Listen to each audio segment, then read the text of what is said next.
Naiz Irratian, bigarren kafea.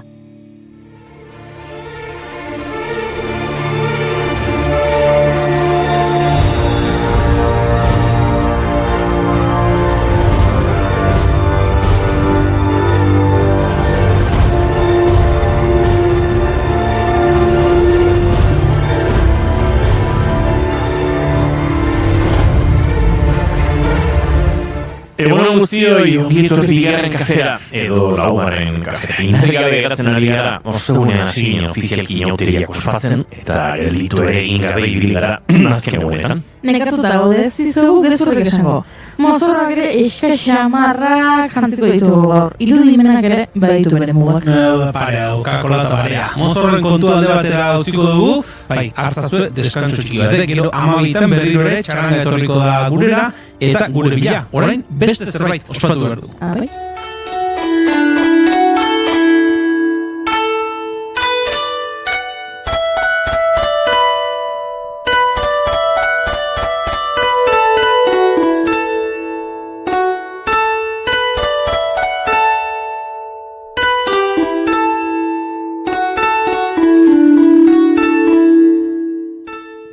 Gaur, urte berri txinatara da, konturrek espazarete inauteriak eta kontu guzti hauekin batera. Badakizue urtero data desberdinetan ospatzen dela, Txinan erabili oiden egutegiaren araberakoa da.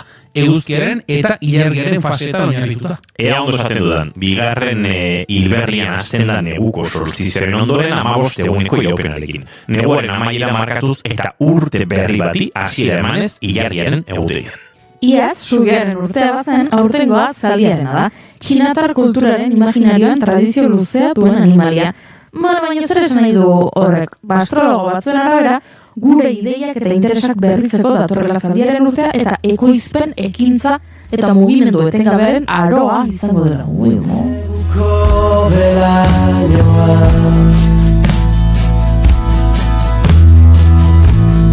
Eta zaldi zuri bat zaiduen azaroa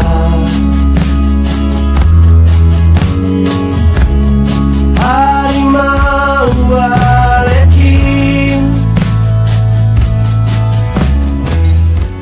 Tira, giro honetan, hemen doa lehenengo efemilidea, duela 926 urte, 1600 urteko txaila damazazpian, Erromako inkisiziak sutan errezuen eguzkia izar bat bestelik etzela, adirazi zuen Giordano Bruno. Teologo, astronomo eta matematikaria Kopernikoren eredua hobetu zuena, heresiaz kondenatu zuten.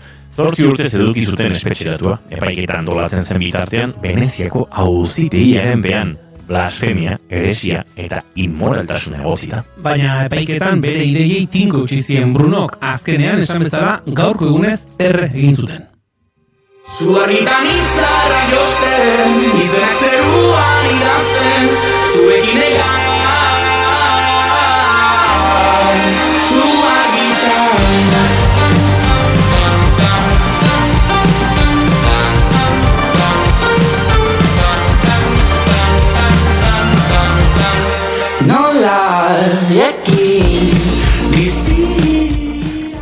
Beste astronomo bat gaurko egunez hiltzen Lambert Adolphe Jacques Tele, estatistikari, matematikari, astronomo eta naturalista begiara izan zena, demografia zientziaren aitzinaria. Berak sortu zuen Ketelet indize, edo gorputz masaren indize, GMA, pertsona batek bere altueraren arabera zein masa eduki beharko luken osasuntxo egoteko kalkulatzeko erabili izan dena. Handik urte betera hiltzen Friedrich Wilhelm Argendaler alemaniar astronomoa, izarren posizioak, magnitudeak, distilak eta distantziak neurtzeko metodoak garatu zituen. Izar aldakorrak aztertzen hasi zen lehen astronomoa izan zen.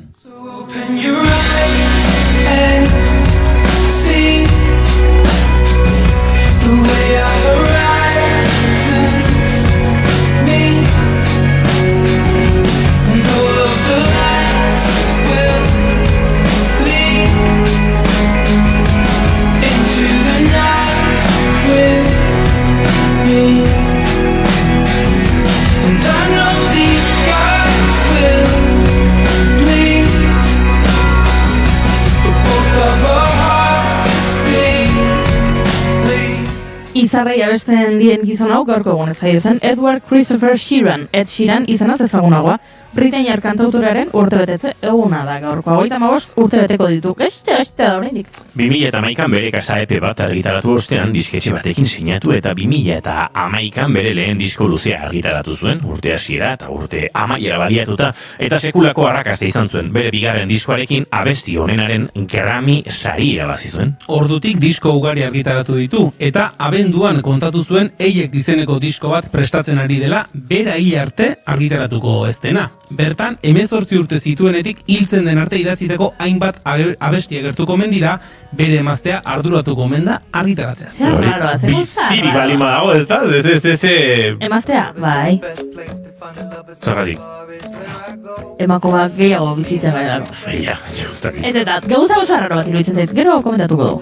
Come over and start up a conversation with just me, and trust me, I'll give it a chance. Now take my hand, stop it, and the man on the jukebox, and then we start to dance. And now I'm singing like, girl, you know I want your love. Your love was handmade for somebody like me.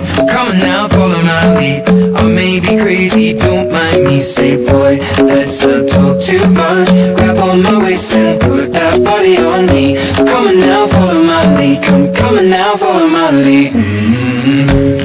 I'm in love with the shape of you. We push and pull like a magnet do. Although my heart is... Hainbat urtetan streaming plataformetako abeslaririk entzunena izan da, baina azken urtean postuak endu diote eta artean indar handia hartu duten beste bi artista daudelako, Taylor Swift eta Bad Bunny. Guk beste abeslari eta musikari ospetsu batzuk aipatu behar ditugu. Adibidez, gaurko egunez jaio zen Taylor Hawkins estatubatuar musikaria, Foo Fighters taldeko bateria jotzailea. 2022an hil zen, 50 urte zituela. Eta egun eta urte berean jaio zen Billy Joe Armstrong estatubatuar punk rock abeslari eta konposatzailea Green Day taldeko abeslari eta burua. Zenbat aldiz kontatu dugu da Green Day ondoengo gaztetxean aritu zela jotzen.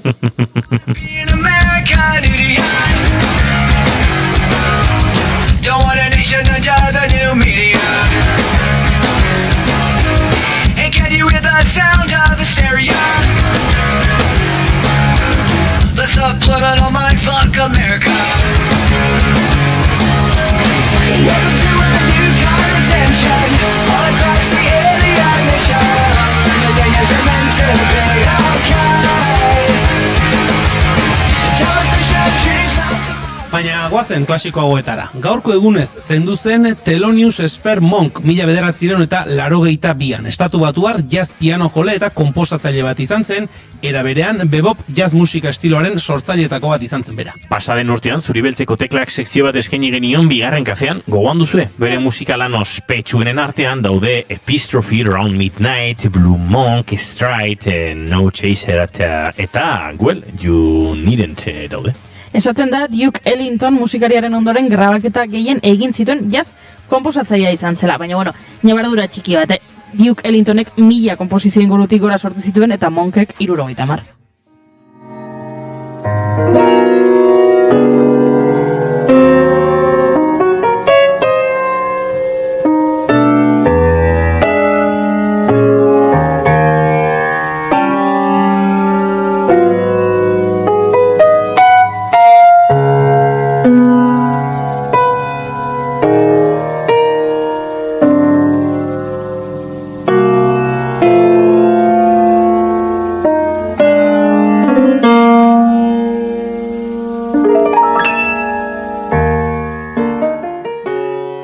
Musika honek ajeari buelta emateko balioko du akaso, baina ziur gorko gonbidatuek ere lagunduko digutela horretan. Kepa Iribarrekin bere bigarren eleberria den Erleen azken ziztadaren inguruan ariko gara. Eneko Iturri Otamendik Burdinbidearen Euskal Museoko zuzendaria den Juan Jolaizolarekin egindako elkarrizketa entzungo dugu.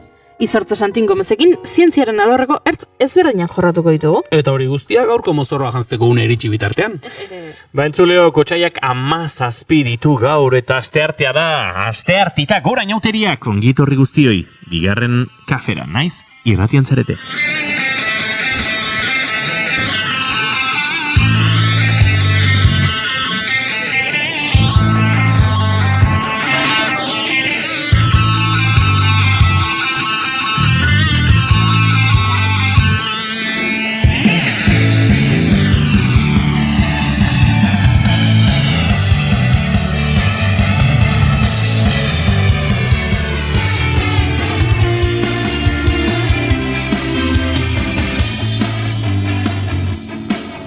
zuekin jaun Andreok, pum, pum, edo trapata. Julen Goikotxe Arbegozo, egunon. Baita zuei ere galdera bat asteartita zer da azkar pasatzen den asteartea.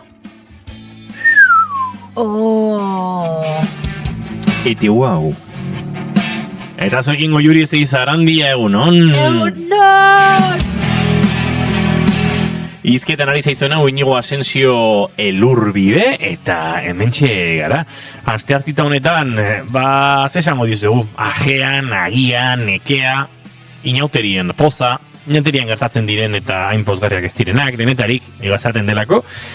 Baina aurrengo bi orduetan zuekin bat egiteko asmotan etorri gara. Otsaiak 17 ditu gaur, eta gu hurrengo bi orduetan zuekin bat egiteko asmotan.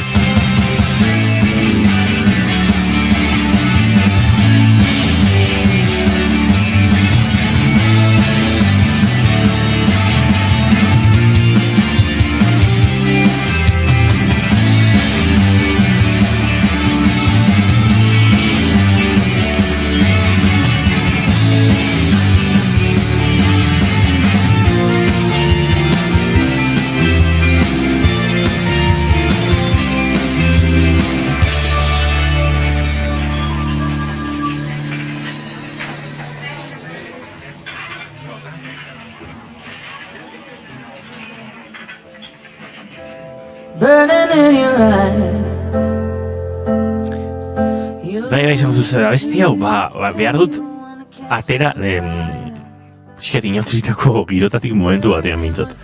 Zer irratxagat egitea, inauteri giroan, baina inauterian egon gabe, ikuste egiten da. Beraz, disoziatu ingo du pixkat.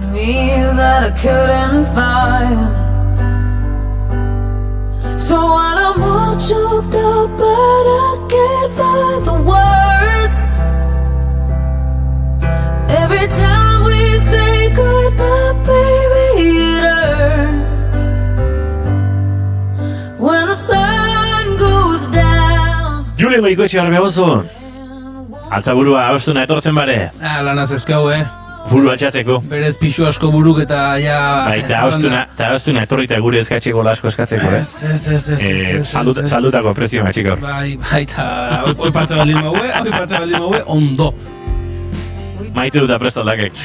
Bai, eta besteik ezin izan da gaur inauteri giron, eta beti gertatzen zait gaurko egunez, astearte buelta honetan, zakizui akasoti desberdin gertatuko zaizue, baina, bueno, egia da, parranda gehiago egiten dudala inauteriten esango nuke parranda giroa behintzat egunez, gau ez baino, gaua ez zait gehiegi luzatzen, akaso ostegunean edo bai, baina igandean eta astelenean, eta bueno, eguna goiz hasten da, eta egun oso aprobetxatuta, ez naiz erretira txarrik egiteko, baina astearteak izaten du, gaur bai edo ez. Eta badakite Tolosarrok oso kutxuna duzuela asteartea, eta egun ederra dela, baina gero asteazkenean ere bihar berreskuratu behar da, betiko martxaiara bat ofizialki, eta kosta egiten da, eta astearteak izaten du dilema puntu hori niretzat, egun ederra da, parrandarako, egia da, baina gero gehiagik luzatu ezkero, esaten bezala, deskuidatu ezkero, asteazkenare are gogorrago egiten da, eta oraingoz, gorputzaldi hona daukat, asteartik izateko gorputzaldi hona daukat. Atzo, arratsaleko azken orduan, ohiko moduan jangenuen okari etxo horrek bizia eman zigun, Horrek, beti ematen digu bizia, Bada, pixken ere maite duta, atzo joan eta biok txaranga giron atera ginen, ero etxe txarangarekin, eta hori izaten da, ez pixket, egun guztia eta gero momentula oso bat. Bai, eta han urdaiezpiko tortillaren otarteko aigatzen direnean izaten da baita ere, nola baita ere, ez dakit, aralarren hildako animalio baten bueltan putreak agertzen diren bezala, eskuak eta zaparrakan agertzen dira, eta bizi bilibar izaten da, eta egia da, momentu ederra izaten dela, egun ederra izaten da batzokoa, herri pasa genuen, bokadillo ere jan genuen, eta gaurkoan besan dute, gorputzaldi polita dauket, eta... Niri beldur gehiago amaten dit biharko egunak, Noski. Ni aurreko batean ere epatu nuen hemen, ni bihar edotzi, kaixotu egingo naiz, hori badakit, hori idatzita dago. Hori esan izana. Beti esatzen zait.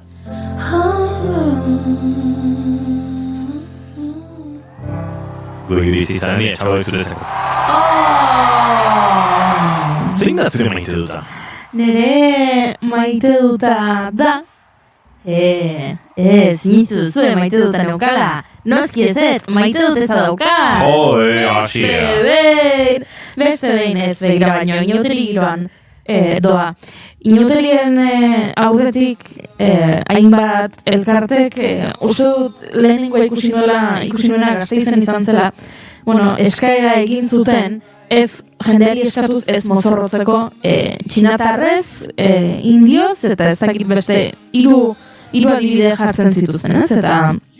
Eta aipatzen zuten, arrazakeria kontu bate dagoela hor, eta zuk pentsa dezakezula, mozorrotzen ari zarela, eta zure mozorroak, mozorro bat dela besterik ez, baina egia da, mozorro asko ere ikitzen direla, aurre iritzi arrazisten gainean, ez?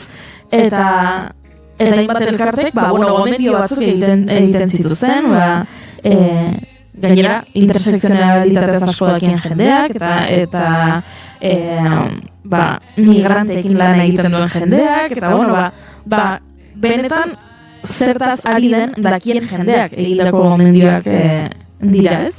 Eta gero nik ulertzen dut zu egon zaitezkela ados, edo egon pentsa dezakezula, mozorroak ere mugatzea hori gehiagizkoa da, ez? Ze, hasten bali bagara, ni ezin badaiz txinatarrez mozorrotu, agian beste pertsona hau ez da dia mozorrotu erizainez, ze erizainak ere oso esplotatuta daude, eta ez dakiz ez horrelakoak entzuten ditugu, baina ez dakiz ze amorrua eman zidan irakurri nuenean jendeak nola tratatzen duen gaia tuntakeli izugarri bat izango balitzu zela, bere eskubide nagusiak urratzera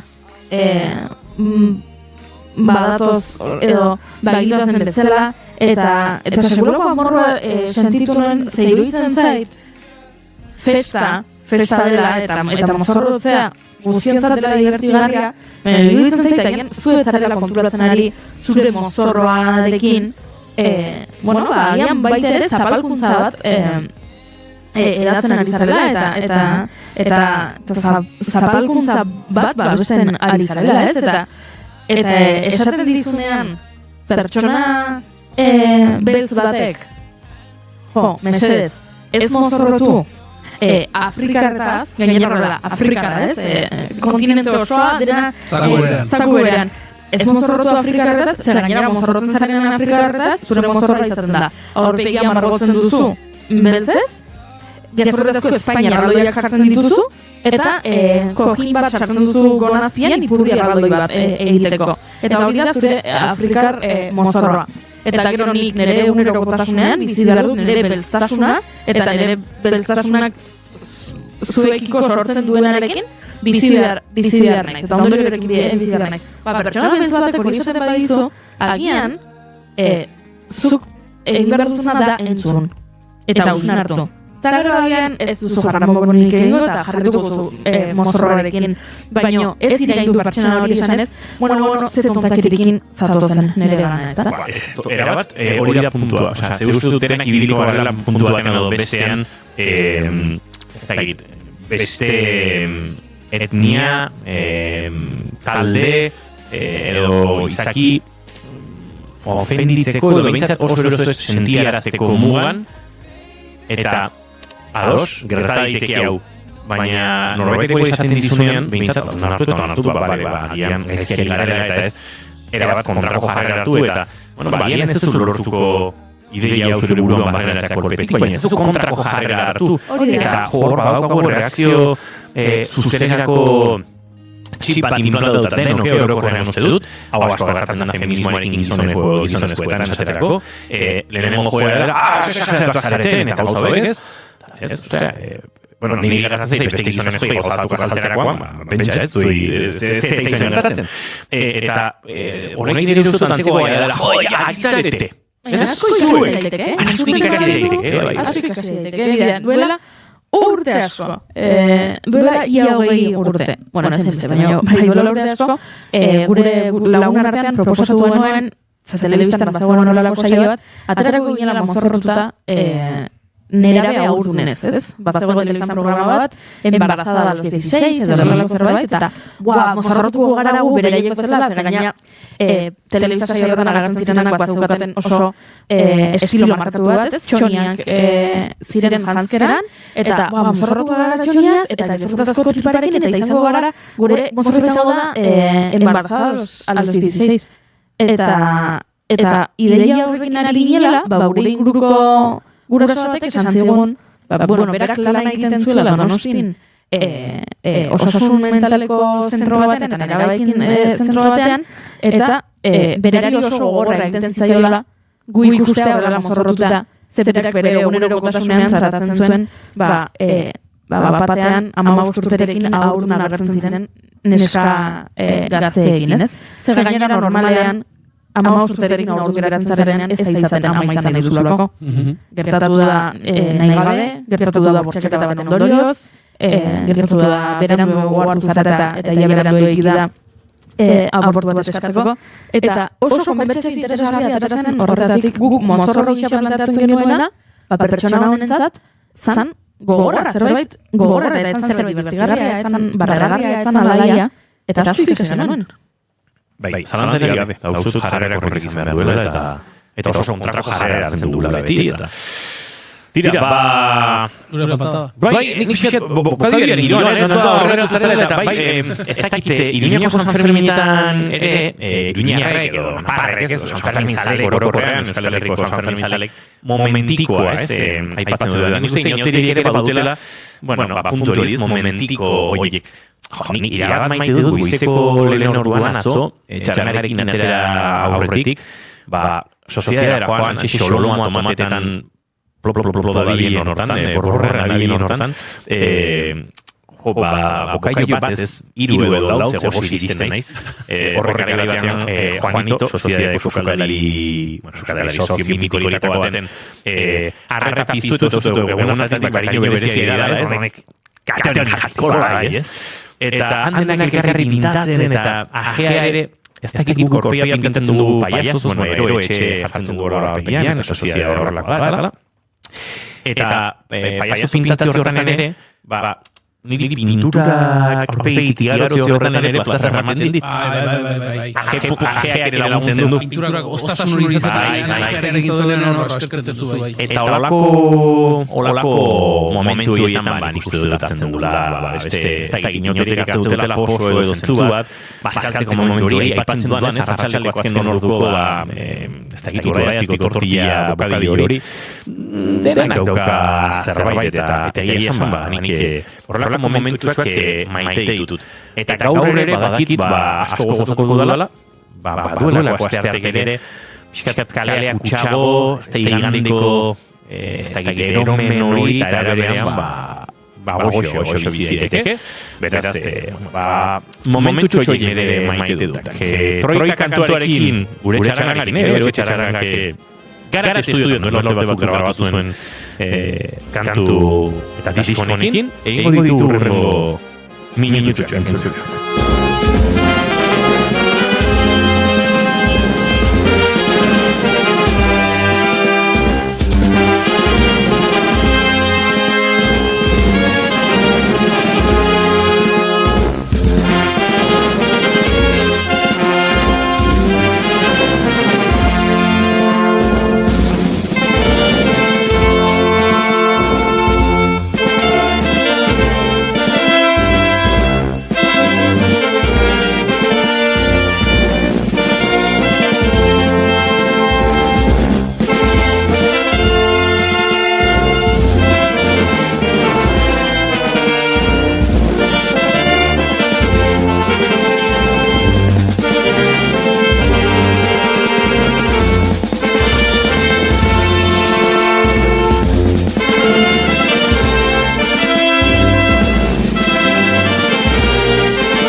Bigarrenak ez direlako beti okerragoak.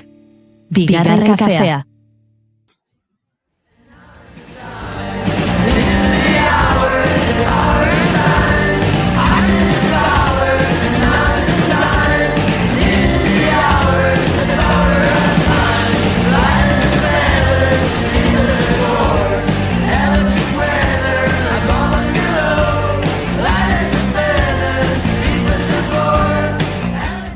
Gure entzuletako batzuk festa giroan ibiliko dira. Akaso, atzoko parrandari buelta manaian edo gaurko egunari heltzeko gogoz ere bai. Goiuri Inigo Getanik zientzialarien mozorroa janzteak sinesgarritasun handirik izango zulukenez, festa usaineko egun hauetan benetako zientziari ere leiho zabaldu nahi izan diogu.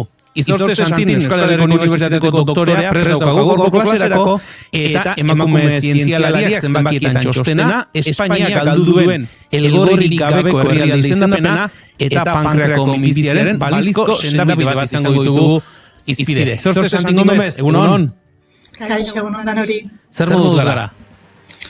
Nekatuta, baina ondo. Nekatuta, baina ondo. Ez dakite izortze inauteri zalea ote den edo ez edo... Jo, beti izan duna, izpila gustatu zait beti mozorrotzea.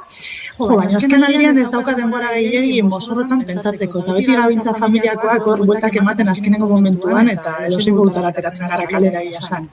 Askotan, jendeak esaten du izortze, bueltak gehiagi emateak ere ez duela eskoroko balizaten, zuk esan duzun azken uneko inspirazio horrekin ateratzen direla askotan mozorrorik onenak. Bazakin eriako benetakoa, azken urtetakoa, baina tira. Kontsuelo gizartuko esaten dezu. Kontu zibilidara ze duela urte batzuk, inauteria, kotxaia, bukaera, martxo hasiera, Tolosan jende asko mozorrotu zen txinatar zientzialariz, han Wuhanen bazela virus bat eta ze barragarria egoera, eta handik amarragunera denak etxeara, beraz mozorroekin ere kontu zibile. Bai, predikzioak esaten dira batzutan. Bueno, ez esan dugu gorkorako hiru puntu edo landuko ditugula, eta oietako lehendabizikoarekin hasiko gara ondo iruditzen bazaizu, zientzia berrikuntza eta Unibertsitate Ministerioak, Espainiako gobernukoak, emakume zientzialariak zenbakietan txostenan argitaratu zuen 2025 urte amaieran, eta horren inguruan hitz egiten hasiko gara. Ondo bat ditzuzu izortze lehendabizi, eskatuko dizut testuinguru apur bat jartzea zertaz ari garen hizketan, eta lehendabiziko lerro buru edo titular bat eskatuko nizuke. Bai, bueno, berez da txosten bat ministeritzak ateratzen duena, ez banago seigarren edizioa izango litzateke, eta, bueno, helburua izaten da, zientzian emakumearen presentziaren diagnostiko bat egitea, ez? Fiskalat ikustea emakumeen presentzia zenolakoa den, zenolako aurrerapenak eman diren azkenengo urteetan, eta baita ere, gomendio batzuk ematen dituzte, aurrera begira zenolako arrakalak identifikatu eta arrakala horiei aurre egiteko zenolako neurriak hartu daitezke. Eta, bueno, pixka bat txostenak esaten duena aztertzen edo hasita, ez dakit, zortze azken urteetako bilakaeraren inguruan itzengo benu, baikorra da, baikorra izateko motiboak badaude edo nola dago kontua? Bueno, baikor izateko arrazoiak egon badaude, ez? Egia da, bueno, txosten horretan parametro ezberdinak aztertzen dituzte, ez, eta, bueno, hartu behar duzte dela txosten guztia irakurri zederren tapikor ditu, ez? Badaka laburpen bat, nahiko ongi dagoela, eta, bueno, hor, kapituloka bestela jartzen dut, eta 6-7 kapitulo egite dituzte, eta hor parametro ezberdinak aztertzen dituzte. Eta oroar, parametro guztiak hobera egin dute.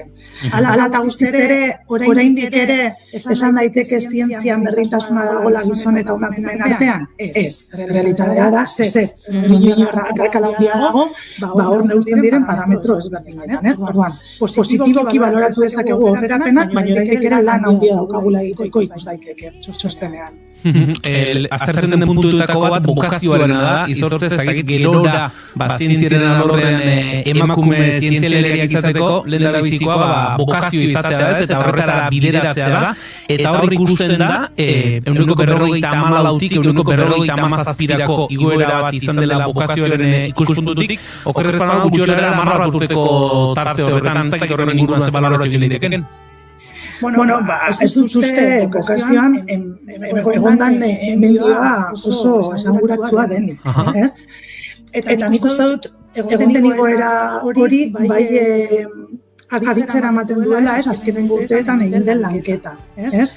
Azken urteetan martxan jarria leheno komentatu bezala neska eta emakume zientzialarien nazioarteko eguna, horrek balio du emakume zientzialariei bizibilitatea emateko, eta horren inguruan lanketa oso potenteak egin dira. Hemen Euskal Herrian adibidez, eskola askotan, lehen hezkuntzan, bigarren hezkuntzan, inkizto lanketak egin dira, ez? Azken finean, askotan zientzialarietan pentsatzen dugunean beti gizonezkoak etortzen zaizkigulako gura, ez? Eta niri gertatu zait, meekin aktibidadeak egiterakoan galdetzen duzu, eta esaten dizute beti gizonezkoen izenak. Eta emakume bat esaten badizute marikuri, ez? Amatuena dela, aurrera dira, ez?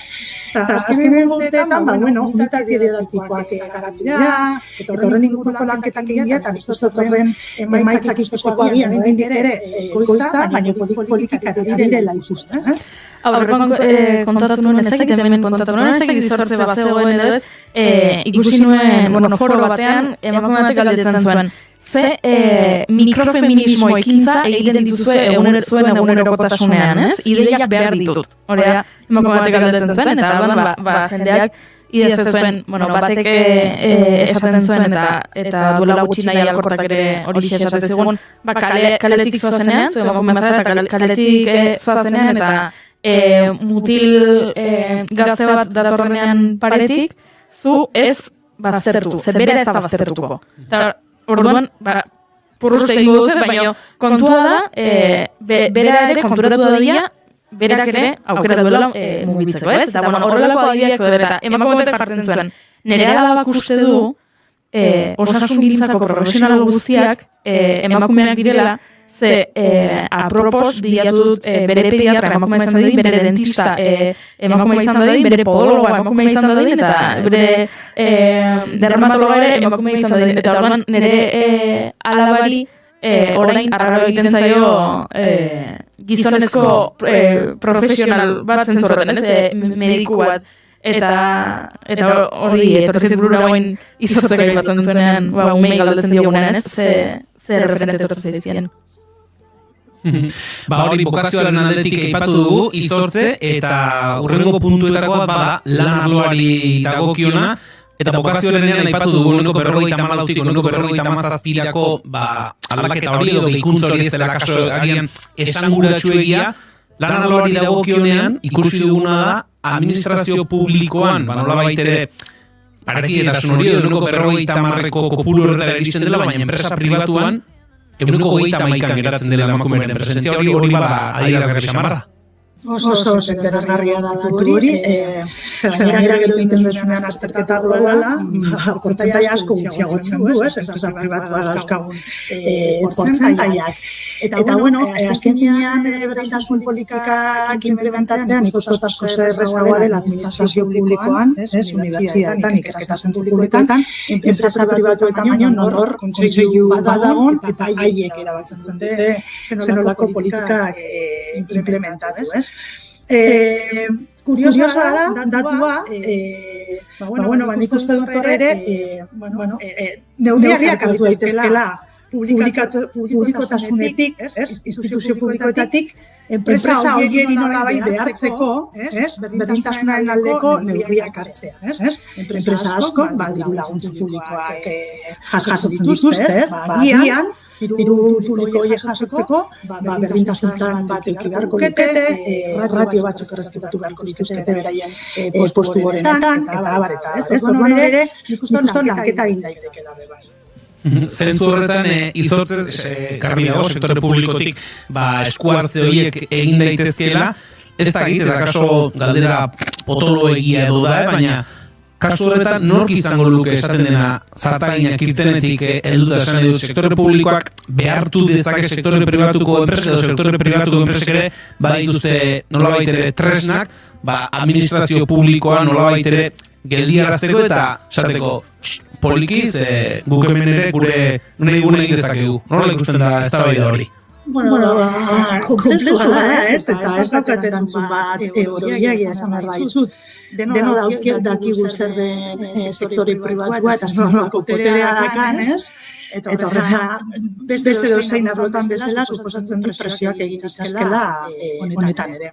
Gero ikusiko ditugu, enpresa horien logotipoak eta more kolorearekin martxoan ez hortzien da zarren 25, baina gero, zenbakiak hortxe daude, zenbakiak objektiboak dira, eta gero zenbaki horien bueltan egiten diren irakurketek ere askotan, zenbakien nolakotasun hori ikusita ez dute, bestelakotarako aukera gehi ikusten, beraz, hortxe, sektore publikoan esan dugu, 50% kopuru hori bai, baina sektore pribatuan 21%koa izango litzatekela.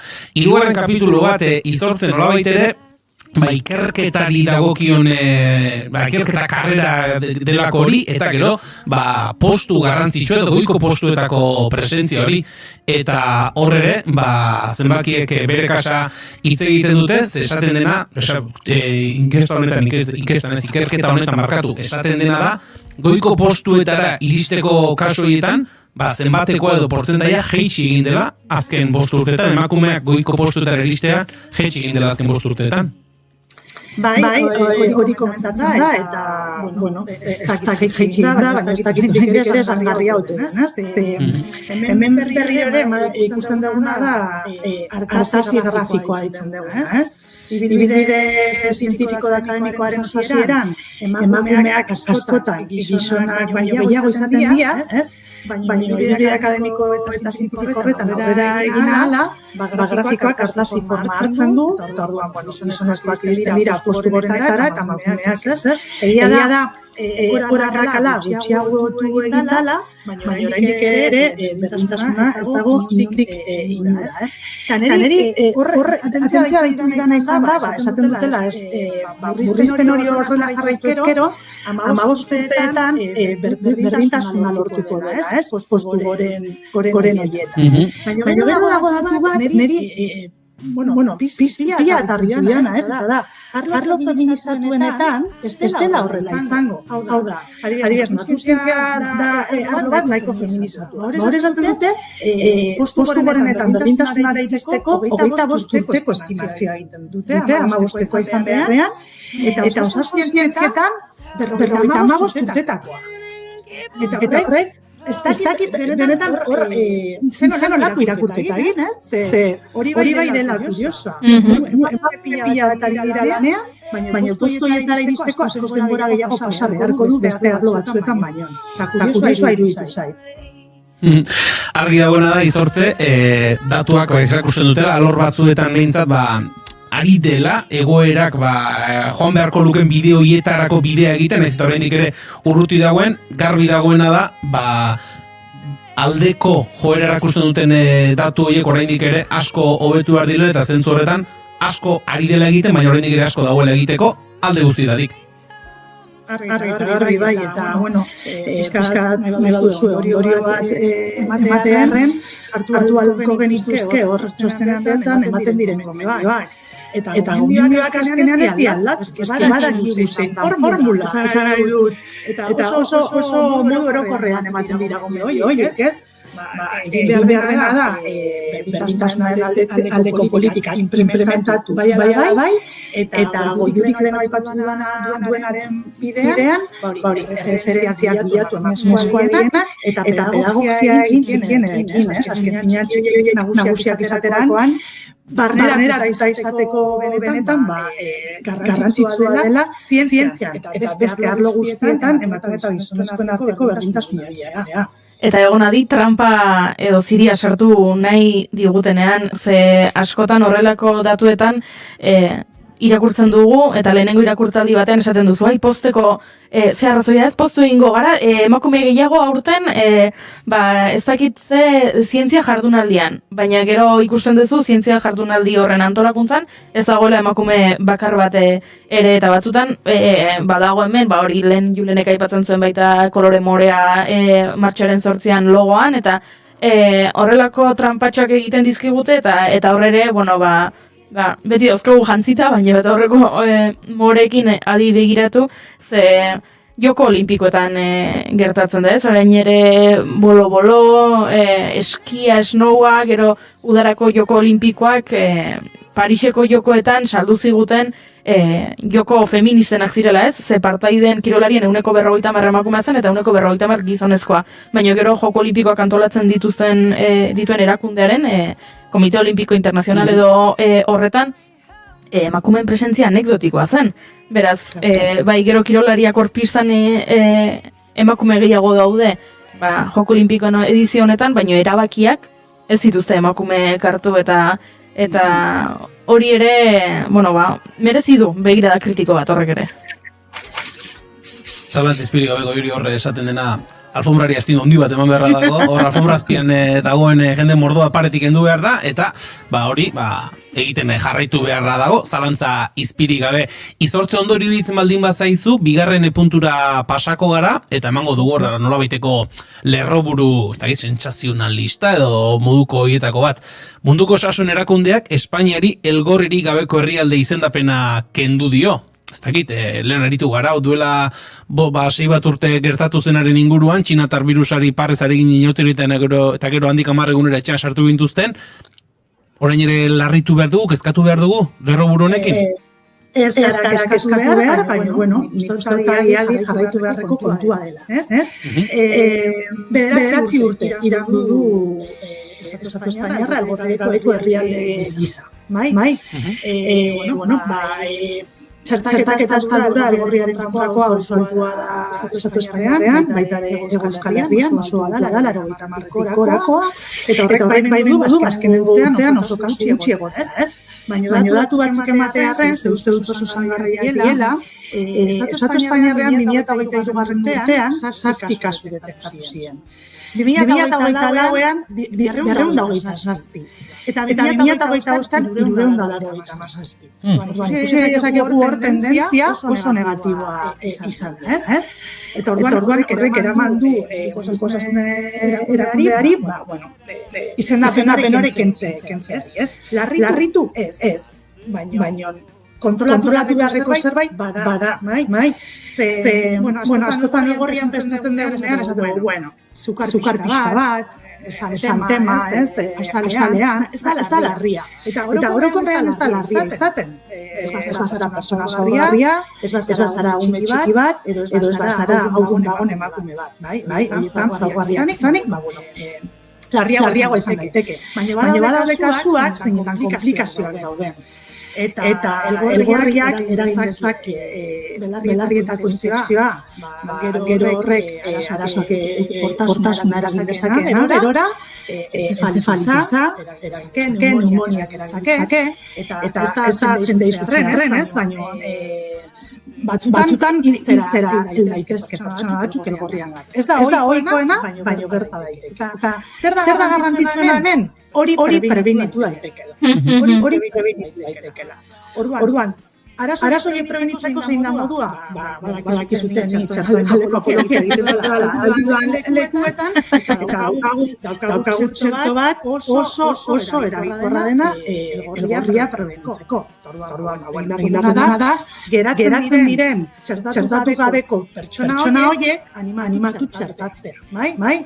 Segia da, eta hemen eskuturrak beti bezala aprobetxatu da esan ez, importatutako kasua direla, eta bai. Herrialde txiroetan, txertak eta estaldua txikiagoa da, migrazioa ematen dira, eta importatzen dira kasuak.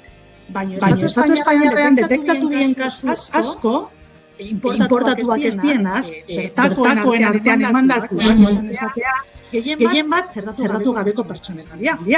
Bai. Hor badago kultibo salda bat, zertatu gabekoen artean, baimentzen duen aizuzen ere horrelako infekzioak gertatzea. Orduan hori da egin behar irakurketa. Beraz, kasu honetan ere, zuk aipatu duzunaren bidetik izortze, garbi dago, txertaketa dela ez, giltzarria eta ez dakigu kopuruak jeitsi edo behintzat aipatu dituzun urtez urteko iguera hoiek lehundu edo gerarazteko bidea. Hori da bidea.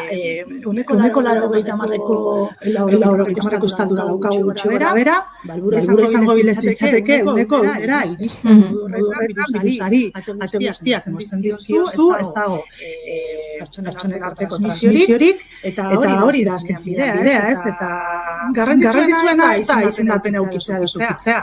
Garrantzitsuena da, alik eta jende gehien birusari aurre egoteko txertatuta hori izan behar du gure helburua. Hemen bi gomendio. Bat, txertatu, eta bi, ez egin jaramon euskoin muturari. Hori da. Gomendio kaina gainera. Egunerokotasunean ere hori aplikatu liteken gomendioa da, zalantzarik gabe. Izortzi, 3. puntura egingo dugu, eta kasu honetan pankreako minbiziaren inguruan aritu behar dugu. Ze uste dut, saguetan, minbizia mota hau sendatzeko bidea aurkitu edo gerturatu behintzat egin direla, 3 farmako ezberdinen arteko kombinazioari esker.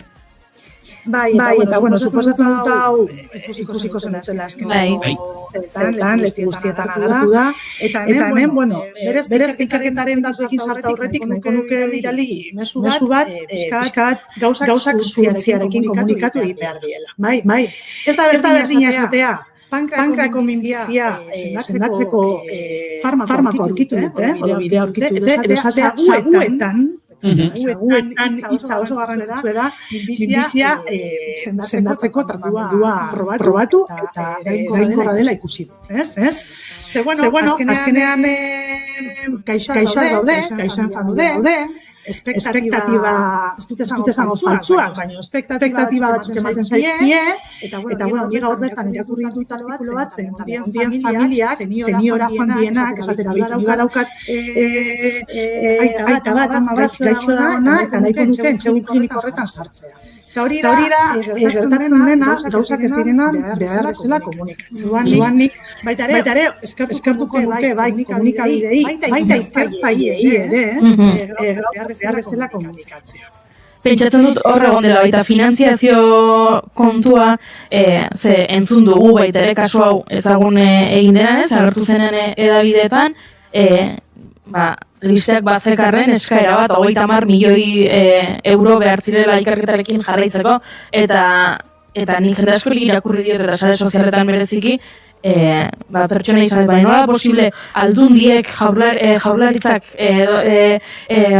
Espainiako gobernuak ez dakitze famatuk nola posible ez jartzea 30 milioi, honek salbatuko luke dena eta jarriko luke, eta pentsatzen dut finanziazioarekin ere zientzia ministeritza edo zurra izan balin bada horregatik izango zela. Bueno, eta daudelako bestelako ikerketa batzuk ere pankrako minbizia aztertzen dutenak, adibidez immunoterapiaren bidea hor dago, eta hori ere emaitzak oso positiboak lortu dituzte, baina gertatzen denaz direla, zenbait edabietan agertu eta zaiela gundua eman, bai? Orduan zerioak esan behar gara ere, enbosten ditugun emaitzak komunikatzen ditugunean, eta eskatzen ditugun finanziazioa eskatzen dugunean, bai? Ikerketa asko emaitza oso positiboak ematen dituzte, eta, bueno, ikusi behar da, laguntza horiek nola bideratu. Logikoki, nik uste dut finanziazioa behar duela, ezken dutela behar eskatzen dirua jendeari, doantzak egiteko, hori ni horren alde nago, bueno, uste dut, hori, emaitzak zurtziak aztertu behar dira. Bai. Eta nahi baduzu azaltzen dizkiet pixka zer dan aurkitzen dutena jendeak ulertzeko. Oso ondo.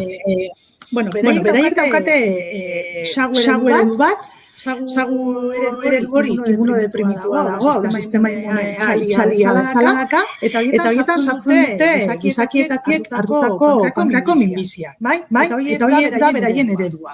Eta normalean, pankrako minbizi uneko 80 edo dator karras deitzen deneko gene baten ematen den mutazioa. Bai, karrazkeneak kodetzen du proteina bat, zeluren hazkuntza eta zatiketa kontrolatzen duena. Orduan mutazioa daukagunean, zer da gertatzen dena zelulak kontrolagabe zatitzen diela eta tumoreak sortzen diela. Bai? Orduan, taldenek egin duena izan da, karras gene horren kontrako farmakoak erabili, orain arte erabili izan direna esperimentalki aurretik, baina ikusi da, azkenean erresistentzia garatzen duela tumoreak. Orduan beraik egin dutena da, hiru farmako ezberdin kombinatu, karras horren akzioak hiru puntu ezberdinetan inibitzeko. Bai? Eta lortu dutena izan ere izan da, maitza oso interesgarria lortu dute. Tumorea eliminatzea, desagertaraztea, eta gainera hori modu iraunkorrean mantentzea. Bai. Eredu zaguetan egiten dan esperimentu bat. Bai. Zaguak eta gizakiak ez gara gauza bera, eta zaguetan oso ondo funtzionatzen duen zerbaitek ez du ondo funtzionatzen gizakietan. Bai. Orduan oraindik ere ikerketa asko falta da ikusteko hori benetan gizakietan bideragarria ote den, eraginkorra ote den, eta baita ere ea seguru haute den. Hiru farmako ezberdin elkartzen, eta horrek fizitate bat. Orduan horregatik esaten dut, emaitzak oso interesgarria diela, baina, perspektibarekin nolabait analizatu behar diela. Goiri zulen esan duzunaren bidetik duela egun batzuk Espainiako telebista kate bateko kazetari ezagun bat ikusten nuen, zuk esan duzun hori bera errepikatzen da, nola da posible Espainiako gobernuak ez izatea 30 milioi honetara bideratzeko eta mezu hori ari da zabaltzen eta, hori ez dute ezertan mesederik egiten. Gainera askotan, mezu hori izaten dira, nola posible honetarako bai, eta honetarako ez, kendu 30 milioi hemendik, honi jarri behar dizio. Egia esango dizut, kazetaria hori esaten ari zen bitartean, pantailan, badakizu zer irudiak ari ziren ematen? La Revuelta programako irudiak ari ziren ematen. Bai. Gehientxuen esan da dagoela, izortze zuke izan duen horretan egin behar delako azpimarra. Hauren ere, hauetan egin den ikerketa edo esperimentuko bat delako, eta honek oraindik ere aurrera begira, gizakiengan maitzak emango baldin baditu, bideo soluzioa daukarako egiteko. Bai, ikertzailea berak, Barbazik esan du, biru urtetan ja, izakietan batzeko moduan egongo diela. Baina, esperientziak esaten digu, askotan 10 urteko epetxoa hor dagoela, ez? Según kliniko bat ez da, normalean ez da egiten egun batetik bestera, fase ezberdina ditu, eta gauza asko kontrolatu. Orduan denbora pasako da. Eta esan duzutenaren harira gauza bat komentatu nahiko. Imaginatu zute, ikertzaile guztiok aterako bagina telebistan, prime time programa batean, gure ikerketarako dirua eskatzen, eta esaten, eske gobernuak nola ez dizkite ematen nogeita joi. Eske gobernuak hartu behar ditu ikerketa proiektuak, eta modu kritikoan aztertu zenolako maitza lortu diren, zer da proposatzen duzuna, eta eboluzio baten arabera egiten dela, iruganak. Zer imaginatu izango litzateke, aber nora ateratzen da gehien telebistan, ez da posible, ez. Bai, ala da, baina tira, komunikabideetan eta alor politiko batzutan maila non dagoen ikusita horrelako gauzek ere, zoritxarrez ez gaituzte, harritzen eta uste dut ez gaituzte larrituko bolara batean mintzat. Izortze, aipatu ditu Uruguayen inguruan edo, ez dakit beste zerbait egitu nahiko zenuken kuatu aurretik? Nik uste nahiko zatua geratu dela, ez? Horrekin nahikoa, ez haituzte txoratu nahi. Gure inotenetan gabiltza eta gure burmuinak ere apur bat nolabait ralentizatuta dabiltza egun hauetan, baina txira gaurkoan ere gauzak oso argi geratu zaizkigu, eta ondo iruditzen bazaizu izortzen, honetan txe utziko dugu gaurkoa, eskerrik asko gaur ere gurean izateagatik, eta aste batzuk barru, izango dugu berriz elkarren berri. Bai, eskerrik asko eta ondo pasa. Eta guk entzuleak, begira, utziko ditugu, Janus Lester taldeak, emakumeak zientzian proiekturako ekimenerako egindako kanta entzuten, zeduela urte batzuk egin zuen, ertzak izeneko abesti bat, gaiarekin lotura duena noski, eta proposa dela, orain, izortzek aipatu dituen gauzei amaiera borobila emateko. Oso ondo.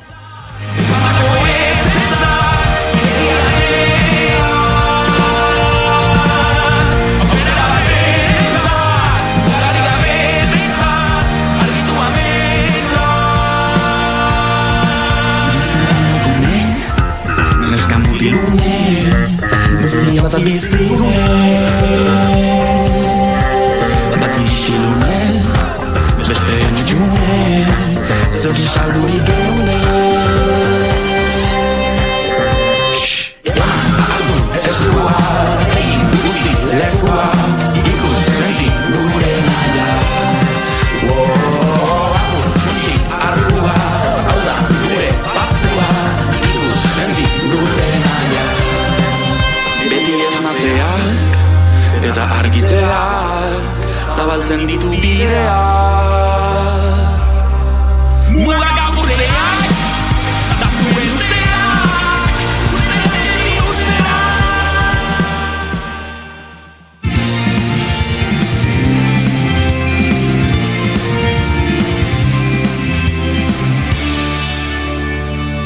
Keep calm and bigarren kafea.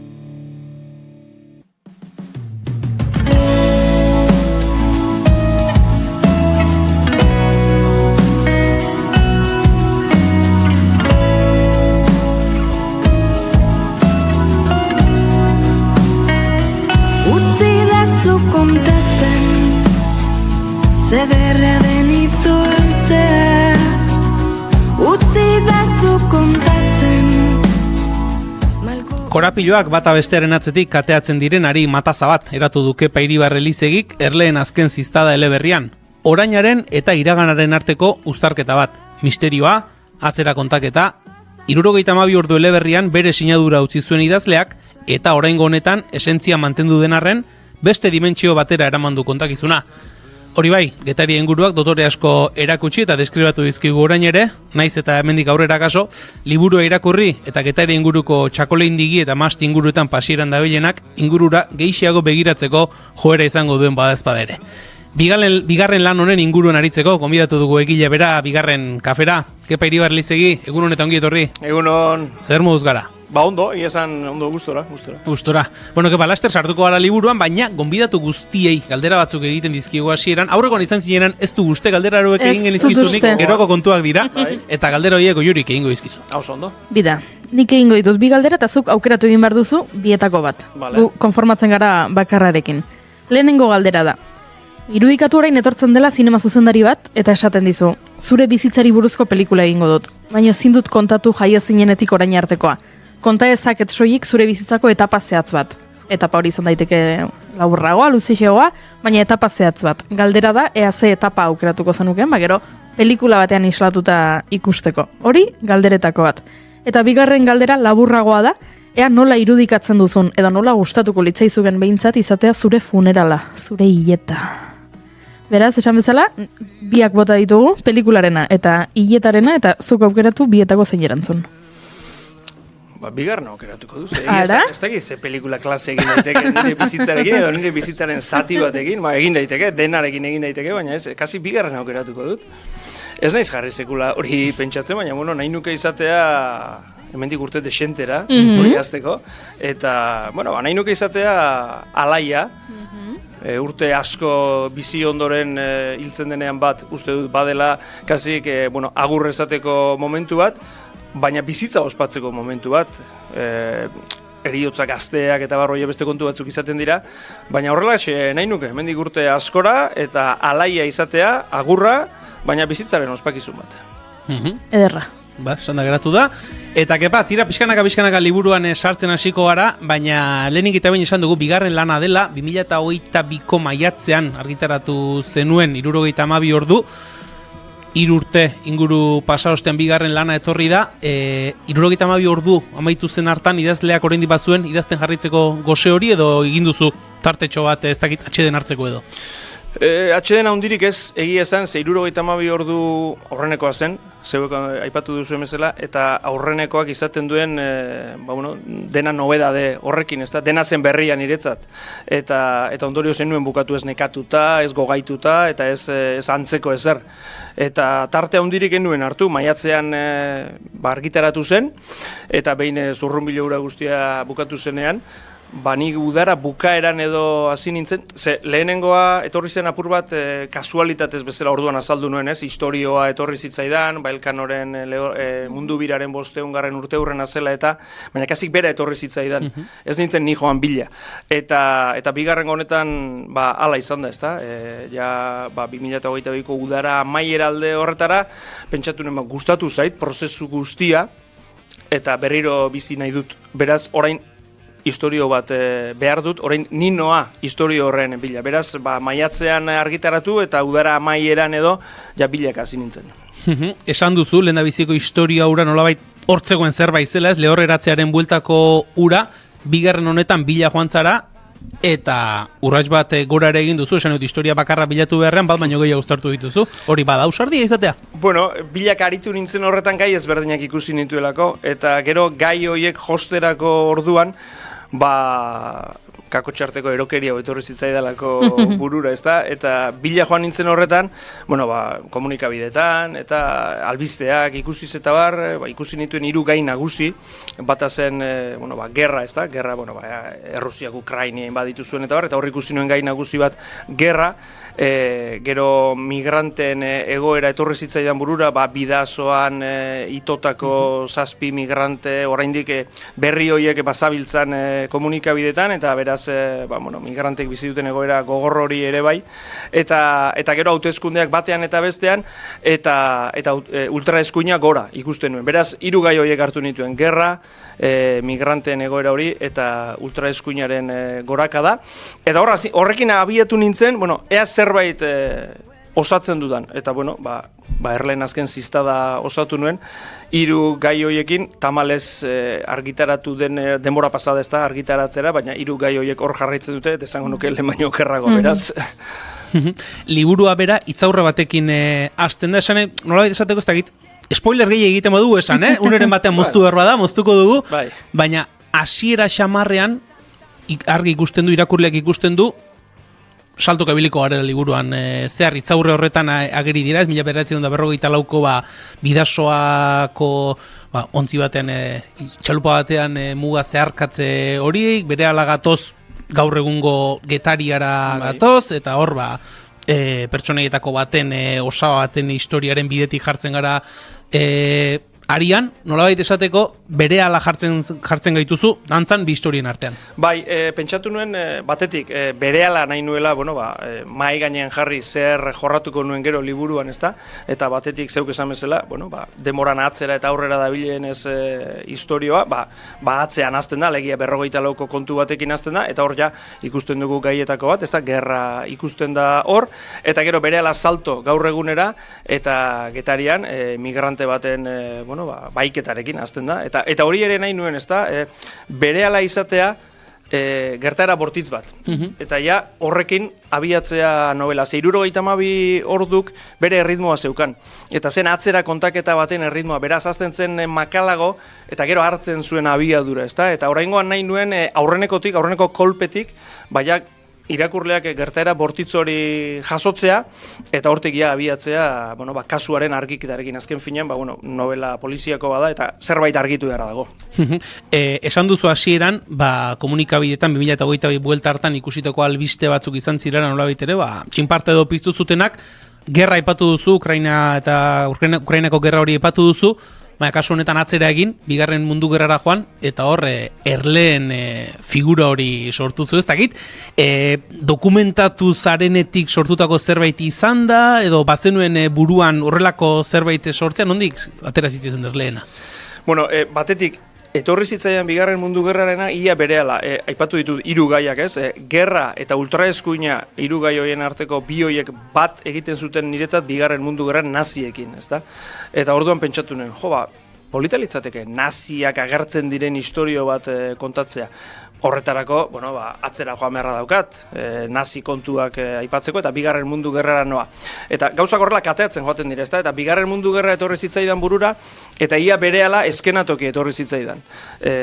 Dela, Ipar Euskal Herrian, eta gero Landatan, eta dagoen, naziek egin zuten Atlantic Wall erraldoi hori, Norvegiaraino endaiatik hasita, defentsa sistema guzti hori, eta esan nuen, hor kokatu behar dut. Ze beti atentzioa ematen dit, ara joaten naizenean, normalean aixialdian, normalean ondartzara, dauden bunker beldurgarri horiek, ezta? Ja ahaztuta, ja paisaiaren parte, baina, badakigu zer diren, ezta? Eta pixka bat hortik abiatu nintzen, bigarren mundu gerrako kontuekin. Eta, gero Erleen kontu hori etorri zitzaidan, ez dokumentatutako zerbaitetan, etorri egin zitzaidan, izan zitekeela talde berezi bat zerbait egiten zuena, eta talde horrek egindako ekintza lazgarri horiek, denboran arrastoa utzi eta gaur eguneraino iristea, ezta? Novela guztian dago iraganaren pixua. Pertsonaia askok dute zamaren bat iraganetik datorrena. Eta kasu honetan nabaria, nazi hauek egindako guzti horrek utzitako lorratza, ezta? Aipatu duzu, erleen ekintzak lazgarri bezala aipatu dituzu, nik gordinaren erantziko, ni garbi zenuen gordintasun bortizkeria hori islatu nahi zenuela? Bai, nik uste derrigorra zela. Gainera, nahi nuen desberdindu, gaur egungoa eta iragana, eta iraganekoa nahi nuen sentimendu aldetik kontatu, ezta? Pertsonaietako batek bizi duen sentimenduetatik, eta hori eguneroko moduan, gutun batzuren moduan, eta hor, sartu behar nuen soldadu nazi alemaniar horren larruan, eta horiek egiten zituzten ekintzetan. Eta horretzegoen, gordintasuna kentzerik. Gerrak dauka, gordintasuna, krudelkeria, basakeria, eta egia da, irakurtzeko, bakarrematiak azoko horra egingo zaiola zenbait gauza, baina pentsatzen nuen, gerra erakutsi behar badut, ezin dut erakutsi pixkat goxatuta. Gerra da, gerra, eta ikusten dugu zer gertatzen den, eta orduan bai, garbi izan nuen hasieratik, hau izango da, gordina izango da. Hirugarren puntu bezala aipatu duzu, migrazio krisia, migranten krisiarena, zuzok aipatu duzu, liburuaren hasieran gertatzen dela, baiketa bat, Musaren baiketa, Musa Lamini laguntzen ari da. Gero, Musaren eta migranten bizimoduaren kontakizu moduko bat egiten duzu, hori izan da, migranten krisia novelan islatzeko modua? Bai, hain zuzen ere, gertakari hori, ez da, baiketa horretatik abiatu, eta gero hori erabili, zeuk esan bezala, Mousa da adibide bat, ez da adibide, zehatza esan nahi dut hor kontatzen direnak ez dira pertsona bati zehatze gertatutakoak, dira batean eta bestean irakurri ditudanak, hor daude pertsona askori gertatutakoak bat eginda, ezta? Eta da pixka bat bide eman didana, migrantek bizi duten egoera gogor hori azaltzeko. Beti saiatu naiz errespetu handiz egiten, ze nik irakurri dezaket, entzun dezaket, zer bizi duten, baina uste dut ezin dugula ez da hurbildu ere zer sentitzen duten jakitera. Eta pixkat hori islatu nahi izan dut, gure kaleetan gertatzen delako. Pertsonaien inguruan hitz egiten hasitak Aitor Letamendiaren pertsonai ere hor dago, aurrekoan estutu eder bat eman zenion, oraingoan ere atak estuan jarri duzu. Inspektorea? Bai, egia esan, lehenengo amaitu zenean, eta bigarrengorako gogo hori, ez da, lehen aipatu dudan hori somatu nuenean, ikusten nuen batetik pertsonaia batzuk bazutela, nondik tira egin, eta bazutela oraindik zer eman, ez da, eta bat, Aitor Letamendia da, honek ere bere iraganeko kontuekin eta bar, eta bai, detektibea da, eta beraz estuasunetan jarri dut, berak gutxien espero duen momentuan etortzen zaio estuasuna, beste pertsonaia batzuk ere berreskuratu ditut, baina bai, uste dut Aitorrek badaukala, eta oraindik ere badaukala, horrelako pertsonaia batek ematen duela denboran aurrera jarraitzeko modua, ezta? Batetik da kasu konkretua argitzea, eta bestetik da berak pertsonalki bizi duen egoera, sentimenduak eta bar.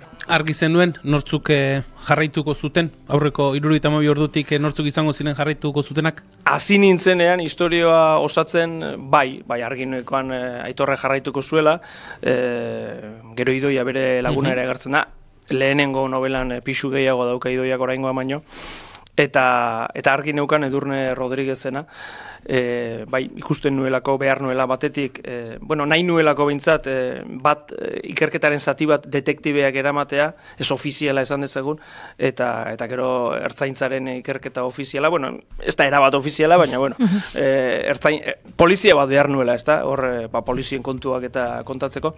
Eta Edurne Rodriguez berreskuratu nuen, azaldu baino ez da egiten kasi 72 orduan, eta oraingoan askoz pixu gehiago, askoz gehiago hartzen du, hori erabaki bat izan zen, Edurneri ikusten nion, baina gero egia da, hau entzun da neukan noizbait gertatzen zela, baina oraingoan niri gertatu zait, idazten hasi, pixu gehiago emateko asmoarekin idazten hasi, baina idazketan zehar oraindik pisu gehiago hartzea, berak nik ikustea, ematen du, edurnek badauka, edurneri ere jarri diot, bueno, balako sama bat, ezta, bere lanak irentxiko ote duen, eta bere lanean egunero ikusten dituen basakeria guzti horiek, violentzia guzti horrek, bueno, irentxiko ote duen alako beldur zera bat bezala badauka, eta beste alde batetik gogorra da bere ikerketan, eta gogorra da bere helburua bete nahi horretan, eta bar, eta ikusten nuen emango zuela, baina gehiago eman du.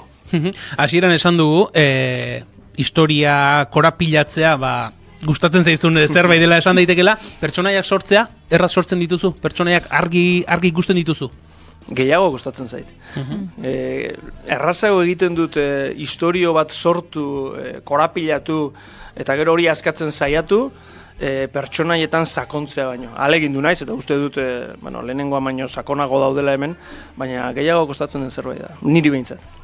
Ez dakit, asko aldatzen dira, hasieran pertsonaia bat burure etortzen zaizunean, hau alako izango da, alako ezaugarriak izango ditu, edo egingo du, gero bilakaera izaten dute pertsonaia batzutan bai, historio berak, claro, zuk historio orokorra sortzen duzu buruan, ezta? Nik behintzat ala egiten du, historio orokorra sortu buruan, eta gako nagusiak pentsatu hasieratik amaieraraino, gero bide hori guztia egin behar duzu, ezta hori dena zuk buruan pentsatu zuen hori josi egin behar duzu, eta josterako orduan, egia da batzutan pertsonaiak aldatu egiten direla, zuk uste baino, gehiago ematen dutela, edo gutxiago, edo ezberdin, zuk pentsatu duzunaren ezberdin jokatzea komeni zaizula historioak izan dezan logika bat. Liburuko pasartetako bat, liburuaren zatietako bat, bada eguneroko bat, Erleen soldadu horietako baten eguneroko bat, Johannes soldaduaren egunerokoa, egunerokori idaztea erraza izan da, beste erregistroa da, beste modu bat ere idatzitakoa da, eroso sentitu zara egunerokori idazten? Bai, baina kosta egin zait. Kosta egin zait batetik hori idaztea eta bestetik bestearekin uztartzea. Hasieran hasi nintzen, xalo hasi nintzen, liburua joango den bezala hasiko naiz idazten. Zati bat gaur egun, zati bat iraganean, hori oso pisutsu egiten zitzaidan, eta ikusten nuen enuela aurrera egiten, zeuk esan bezala, erregistro aldaketa da. Lehen pertsona dago, 54 kontuak daude, norbere sentimendu daude, eta gero gaur egunekoa 3. pertsona, eta kosta egiten zitzaidan.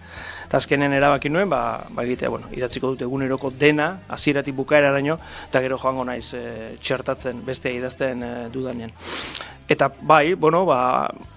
ez dakit kosta, baina izan da, akaso lan gehien eman didana, esan dudanagatik, ez da, direlako aspaldiko kontuak, beraz hor irakurri dut, dokumentalak ikusi ditut, detaile txikiek askotan, irakurlea nik uste dut gehiago lotzen dutelako historiora, ez dakit, erabiltzen zuten armaren izena, eta horrelako kontu detaile txikiak, dokumentaletatik eta atera ditut, eta gero, ariketa egitea, jarriko naiz, ura banintz bezala, eta gerran.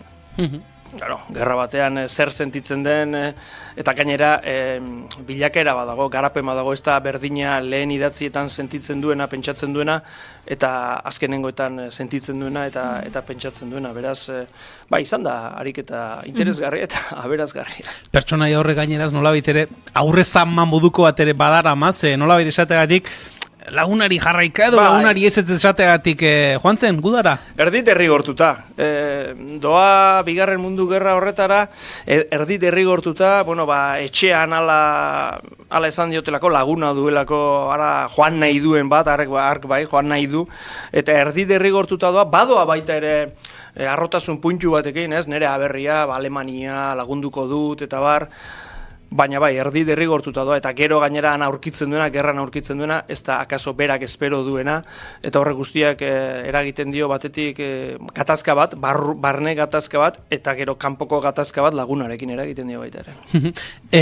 Deskribapenak, lekuena, pertsonaienak aipatu ditugu, baina lekuak ere, deskribapen oso zehatzekin daude, hori ja kasi izan daiteke idazlearen sinadura ere badela. Nik uste dela niri irakurle naizelako idazten dut hori lehenik eta behin, eta irakurtzen dudanean gustatzen zait. Gustatzen zait lekuan kokatzea, ezta? Sentitzea lekuan nagoela deskribapenen bitartez, eta ahalegintzen naiz gauza bera egiten. Gero uste dut badagoela, inbeste urte kirol kazetaritzan eta erretransmisioetan jardutearen zera bat, ezta? Ohitu gara ja ikusten duguna kontatzen entzuleek ikus dezaten neurri batean, eta horregaitik dago hainbesteko deskribapena, eta eske gustora egoten naiz deskribapen horiek osatzen. Leku ezaguna dira, gainera, joaten naiz, begiratzen dut, saiatzen naiz ondo agertzen hori, eta bada, jendeak eskertzen duen gauza bat, eskertu didaten gauza bat, eta bada, nik neuk eskertzen dudan gauza bat, egiterak orduan gozagarri delako. 72 ordu, ezinbestean, Getarian kokatua behartzuen izan, Elkanoren lehorreratzearen inguruan delako, honek ez zuen zertan, berez Getarian kokatu, baina autu hori egin duzu? Bai, etzen derrigorra, kasu honetan egia da, etzen derrigorra. Historio bera kokagenezake beste toki batean lasai asko. Baina bai, autu egin dut, batetik, pertsonaia batzuk berreskuratu ditu delako lehen esan bezala, eta pertsonaia horiek lehenengoan Getarian kokatzen genituen, pentsatu dut, bigarrengoan ere bai, pertsonaiei ikusten nien bezala bazutela oraindik zer eman, paisaiari ere, tokiari ere ikusten nion, lehenengoan oso herrian, kale nagusian eta orain pixka bat hortik atera eta ere bai, pixka bat landa ere mure eraman da, txakolindegiak, maaztiak, itsasoa beti, hori nahi gabe eta nahita egiten dudan zerbait da, eta egia esan ikusten diot oraindik ere, badauka toki, ez dakit, nik zer esango du, ni horkoa naiz, eta gustatzen zait, baina badauka, toki guztia daukate egia esan, historio bat kokatzea daukazu, nik uste kasik edozein tokitan, lehengoan herriko batek esan zidan, ja atera beharko duk Getariatik, ez? Eta esan nion, igual bai eta igual, ez? Zentzu horretan, ez dakit, Getariako upategiren bateko kideren bat etorri zaizu, horiek guri fama txarra ekarriko ziu, gorlako gauzak gertatzeak, edo batemateko zio lekuz geografikoki kokatuta sentitu du bere burua? Momentuz niri esan didatela bintzat, ez. Norbaitek bere etxean arrutu baldin manau, hori ez dakit.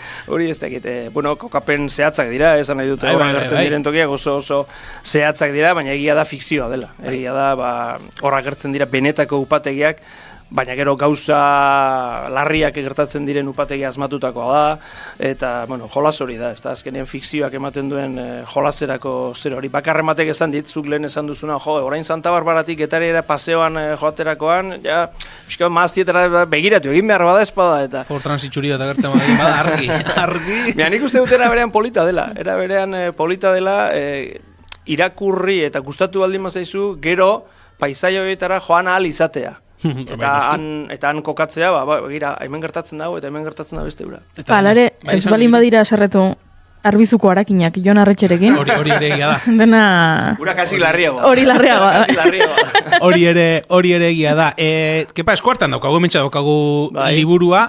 Azalari buruz galdetu nahi dizut. Aingura bat ikusten da, hondartza batean, urertzean. Eta nahiko, esaten den moduan, desaperzibido pasatzen dena da, kasi azal adinako edo azala baina ondio den esbastika hori. Bai, eta azal hori zen nik nahi nuen azala. Historio bat sortzen ari nahi zen bitartean lehenengoan gertatu zitzaidan eta oraingoan ere bai. Nik azala, ikusten duz nik ze azal nahi dudan. Eta kasu honetan lehenengoan etzegoen momentuan propio egiterik, lehorreratzeko irudi bazen, eta lehorreratzea, ez genuen propio horretarako egingo, ez da. Baina kasu honetan nik ikusten nuen gaztetape hondartza, gero historio barruan gertatzen dena ere gaztetape hondartzan gertatzen da, eta ikusten nuen nahi nuela ainguru bat gaztetape hondartzan eta bar. Eta 2024ko iraila edo izango zen, entzun nuen, irratian edo entzun nuen, azken 20 urteetako marearik bizienak izango genituela, ez dakit, bizpahiru egunetan. Eta deitu nion, Beñat Gereka argazkilari lagunari, eta esan nion Beñat, marea behean nahi nuen, atzean Zaranton mendia ikusteko eta bar, eta esan nion joan beharra zaukagu. Eta aingura bat hartu, gaztetape hondartzara joan, eta nibili ginen biok, ark niri esaten zidan jarrizako orkepa aingura, eta berak argazkiak atera, eta guain han jarriko diu, eta horrela ibili ginen goizean, eta gero probak egiten jolasean, esan nion jarrizak ez bastika bat. eta jarri zuen erdian txiki bat. Eta esan nion ez, bainat handiagoa jarri. Eta jarri zuen handiagoa, baina oraindik ere barruan bezala, eta zen, atera margenetatik eta egin handia. Eta horrela, proba horrekin, gustora gelditu nintzen, gero Ereinekoei proposatu, Ereinekoek azkenean Ereineko Asier beltzak egindako azala da, esbastikak nola eta non jarri eta bar, eta badauka, ezta? Nik uste dut badaukala, liburuak berak ematen duen mezua da azkenean, ezta? Da toki eder bat, eguraldi aparta, hondartza, zoragarri, zerua urdin, baina esbastika handi batekin zeuk esan bezala, ikusten da, baina ez da ikusten. Hain da hundia, kasik ez dela ikusten. Hain da hundia, baina gardena da, ez da ikusten, baina da pixka bat, liburuak adierazi nahi duenetako ideietako bat ez, horixe, hementxe gaudela, hondartzan, lasai, Tolosan, kalean, ondo, baina esbastika hor dago. Eta hemen ere, gure artean ere, gero eta handiago ageri da. Bai, dena esaten. Hasita, kepa esan du, hasieratik ari gara esaten, historia korapilatzen, harimataza bat korapilatzen joan zarela, korapilak egitea erraza da, onaino esatea erraza da? Gero uniro ematean askatu behar delako, korapilo hori, askatu edo erremate bat eman behar zaiolako? Bai, eman behar zaio, eta batzutan erraza da eta bestetan koste egiten da, eta batzutan ezin duzu joan hasieran pentsatu zenuen bide horretatik, eta beste bide batzuk hartu behar dituzu, baina hori da azkenean ni behintzat idazteko prozesu horren jolasaren parte bezala da, ezta? Buruan gauza bat pentsatzen duzu, gero idazten hasten zarat, ez, hau ezin da, ze lehen esan dut ez dakiz zer, eta beraz, jolasaren parte da, niretzat, eta lehen esan dudan bezala nik idazten hasi horretik historioa buruan asko erabiltzen dut, bulta asko ematen dizkiot, eta gero idazten azten ezenean gutxi gora berako krokiza eginda daukat, bide horria eginda daukat, egia da, ala ere aldatzen joaten dela, lehen esan bezala, suertatzen direlako oztopoak, edo, etortzen direlako makuluak laguntza ezusteko tokietan. Onaino esatea, nik, ez dakit, historia osatu dut, idatzi dut, eta horrela gelditu zait. Ez du nire burua, frenatu beharrik izan. Musikak ere presentzia badu, liburua da, baina musikak presentzia badu, eta modu ezberdinetan gainera. Ez dakit, liburu ireki orduko ikusten dituzu, abesti batzuen letra zati batzuk, gero halako abesti entzuten ari dira ere, entzuten daten esaten hasita, zure gustuak ere horre ikusi daitezkela uste dut, eta gero letra zatiak liburuan bertan, testuan bertan ere txertatu dituzu. Bai, egia esan, hasieran, mezu batzuk, ezta, mezu zehatz batzuk, liburua nondi nora joango den, edo ze ideia zabaldu nahi dituen, kanta bidez, ezta, edo kanta zati bidez, zeuk esan bezala. Gero, bai, egia da musika asko entzuten da, liburuan zehar, eta egia da, asko direla niri gustatzen zaizkidanak denak, ez? Baina asko badira niri gustatzen zaizkidanak. Batzuk letra zatiekin, beste batzutan aipatu baino ez? Irratian halako kanta jartzen ari dira, eta bar. Eta, ez dakit musika niri bizitzaren parte ere bada, jende askorena noski. Eta beraz, liburuarena ere baita. Gero zuk esan duzuna, hori, adibidez, lehen esan dut, makuluak etortzen dira laguntzak, ez da, ustekabean. Eta adibidez, hori gertatu zitzaidan, momentu batean idazten dut, Aitor Jeiki da, leihotik begiratu du, eta laino ilunak ikusi ditu, idatzi nuen.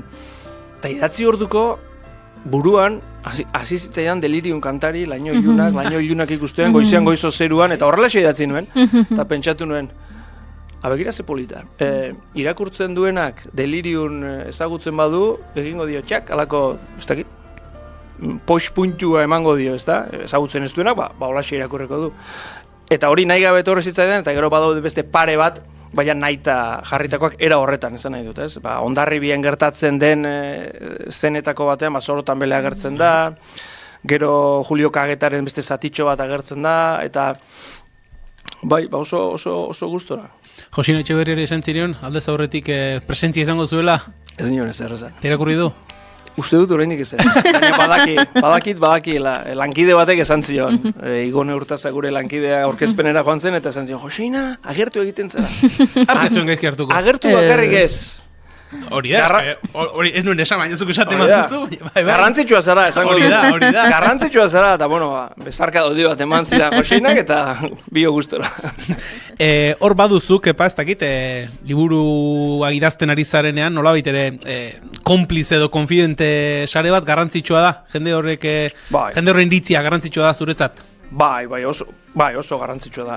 Idazten ari naizenean baino, izaten da nire lehen idazketa esan dezagun, lehen masterra, bukatzen dudanean jotzen dut haien gana, ez? Lehenengo izaten dira, txekoak dira, horrena Josune emaztea eta Maria Alaba zaharrera, haiei ematen diet, irakurri, eta bueno, haiek euren ekarpena, eta euren ekarpenetik nik aldaketa txoren bat normalean beti.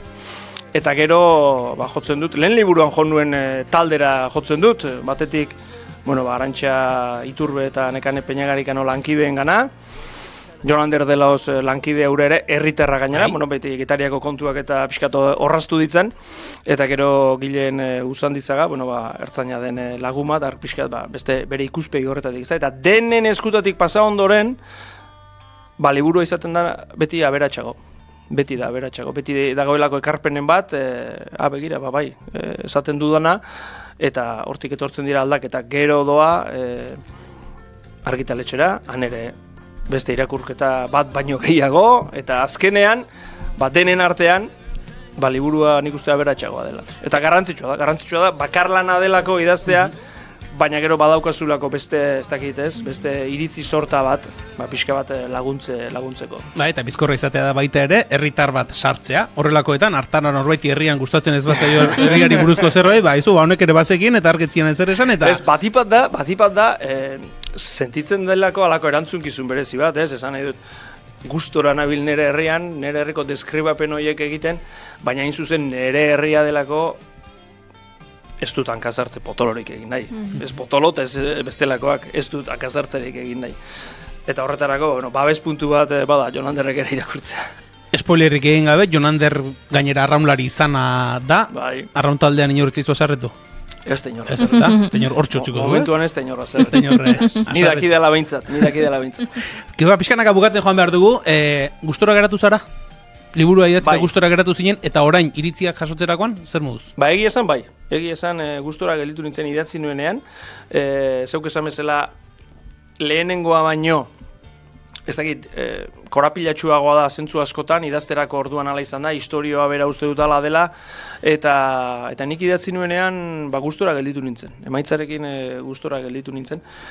Kateatu egin behar du novela poliziako batek uste dut, hori derrigorra duela, eta hori uste dut lortzen duela.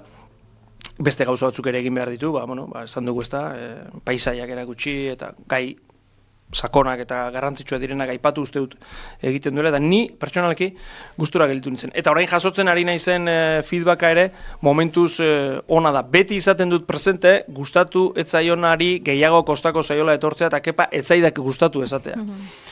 Hori ere gustora entzuten dut, eta zergaitik eta bai gustora entzuten da, baina egia da, etorri direnak, gustora irakurri dutela esan didatela, kateatute egon direla, ni gustora nago.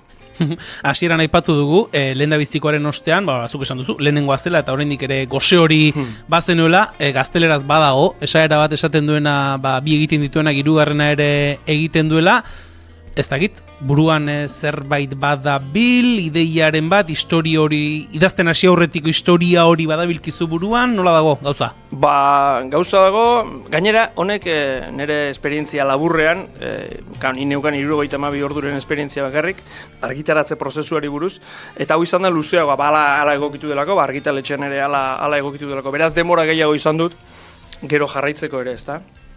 Eta egia da, gustu hartu dio dela, hori egia da, gustu hartu dio da, historioak sortzeari, pentsatzeari, gero idazteari, eta badaukat zerbait buruan, zerbait idazten ere hasita banago, bi gauza dauzkat buruan batetik, Aitorrek eta Edurnek konpondu beharreko beste korapilo hauetako bat. Baixatu dizu?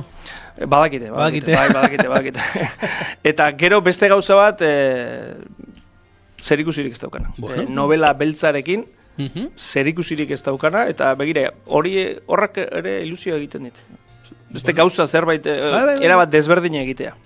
Bueno, Beraz, ez dakit argitaratuko den edo ez dakit idaztea bukatuko duen edo ez, baina ni hor nabil. Guk orengoz galdetu dizuna, zerbait baote dagoen. Badagoela esan duzu, hortik aurrerakoak, egokitzen diren garaian, joango gara argitzen dagokion neurrian. Kepa Iribar Elizegi, erle nazken ziztadaren egila, eskerrik asko, bigarren kafera bisita egiteagatik, eta aurrerantzean ere, aitzekiaren ematen diguzun, berriz ere gonbidatzeko. Eskerrik asko zuiz, saiatuko gara aitzekia jartzen, eta gainera Dire Straits jartzen baldin baduzu azpiti, beti gustura etorriko naiz. Eskerrik asko.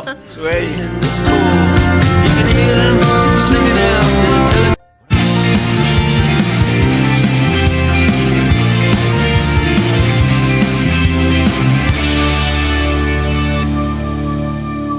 Bigarrenak ez direlako beti okerragoak.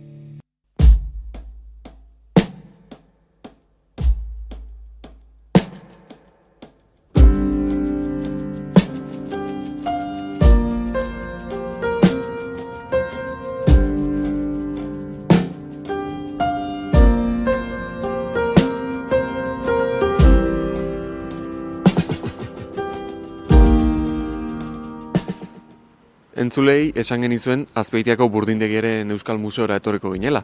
Eta horregatik gaurkoan ona etorri gara Azpeitiara. Eta zertara?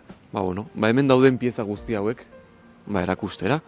Eta horregatik Juanjo Olaizolarekin hitz egin dugu, museoaren zuzendaria.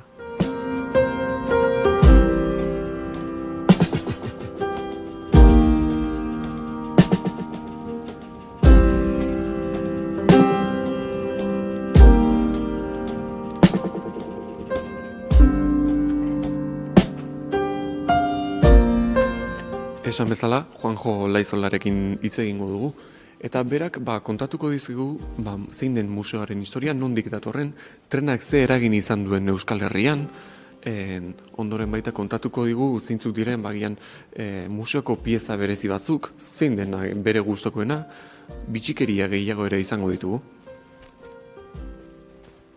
Juanjo, egunon, lehenik eta behin galdetu nahiko nizuke, nola sortzen den Burdinbidearen Euskal Museoa? Museo sortu zela 1989an.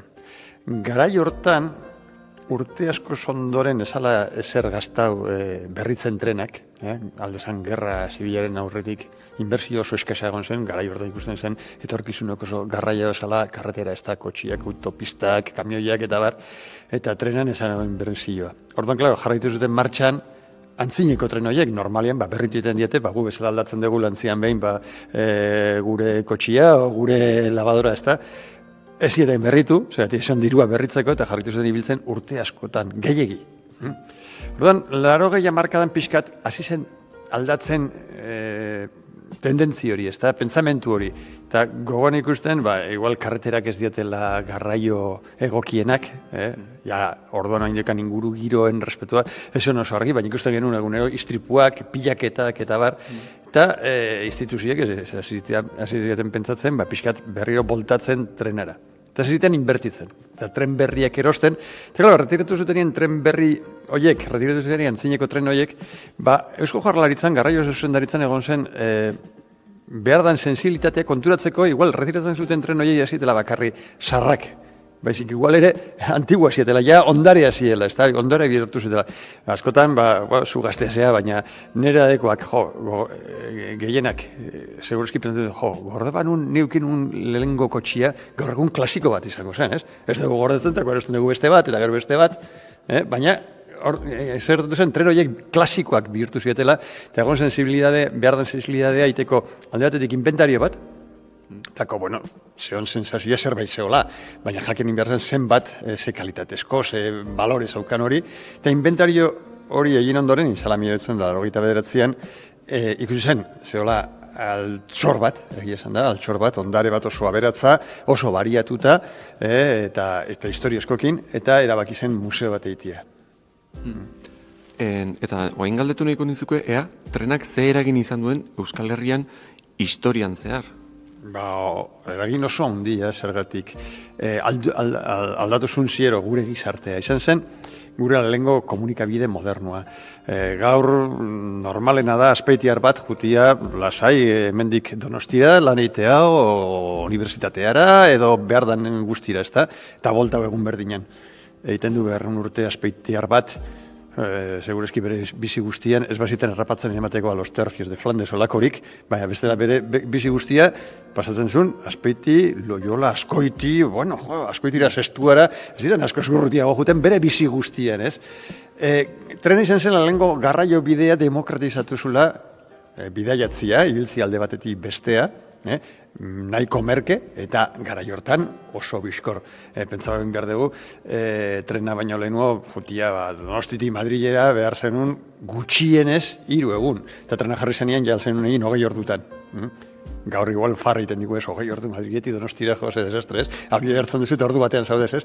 Baina 19. mendean hori iraultza handi bat izan zen. Eta ez bakarrik jende alzalako mugitu, baizik ere, zeragatik trenen esker sortu zen gure gizarte industriala. Askoak esan dute, pixkat gure iraultza industriala izan Bizkaiko meategitan, dako munduko industria guztia berresun Bizkaiko burdina. Baina burdin hori, mineral hori garraiatzeko, behar zen tren bat meategitik, nerbio jerainoan itxarontzietan sartzeko. Behar genuen trenak, fabrikai eremateko, behar zuten gauza guztik lantzeko, eta gero ere saltzeko. Gainea ere, trena bihurtu zen gure industrien bezero oso garrantzitsua. Gaur igual ez digu harritzen ezer gotia Gipuzkoan indako trenak, Washingtonen, edo Australian, edo Txinan, edo... Baina trena sortu zenien gure industrientzat izan zen bezero bat oso garrantzitsua. Alto Hornos egiten zuen Bizkaian railak, lokomotora bako Wilcox, La Naval, Euskalduna, izan zuen ere gure industrientzat garrantzio oso ondia. Eta gaina ere, trenen esker torri zen jende asko kanpotikan. Iraultza industriala baino lehenuo, Euskal Herritik jendea egiten zuen esan emigrau, Ameriketara, eta aberatza egiten ziten. Iraultzen industrialen ondoren, jende etortzen gure herritara trenez, Extremaduratikan, Kastillatikan, leku guztitikan, eta gurekin nasta borrazten zuten, eta hola sortu zen gure eguneko gizartea. Bai, oraintxe gogoratu zait, esan dezuna, trenaren gatikan baita etorri zala, jende asko etorri zala kanpotikan, eta gogoratu zait nola gure irakasle batek behin esan zigun, ez baldin banago okerra ondarruan, kanpotarrei esaten ziela trenak ekarritakuk. Bermion da? Bale.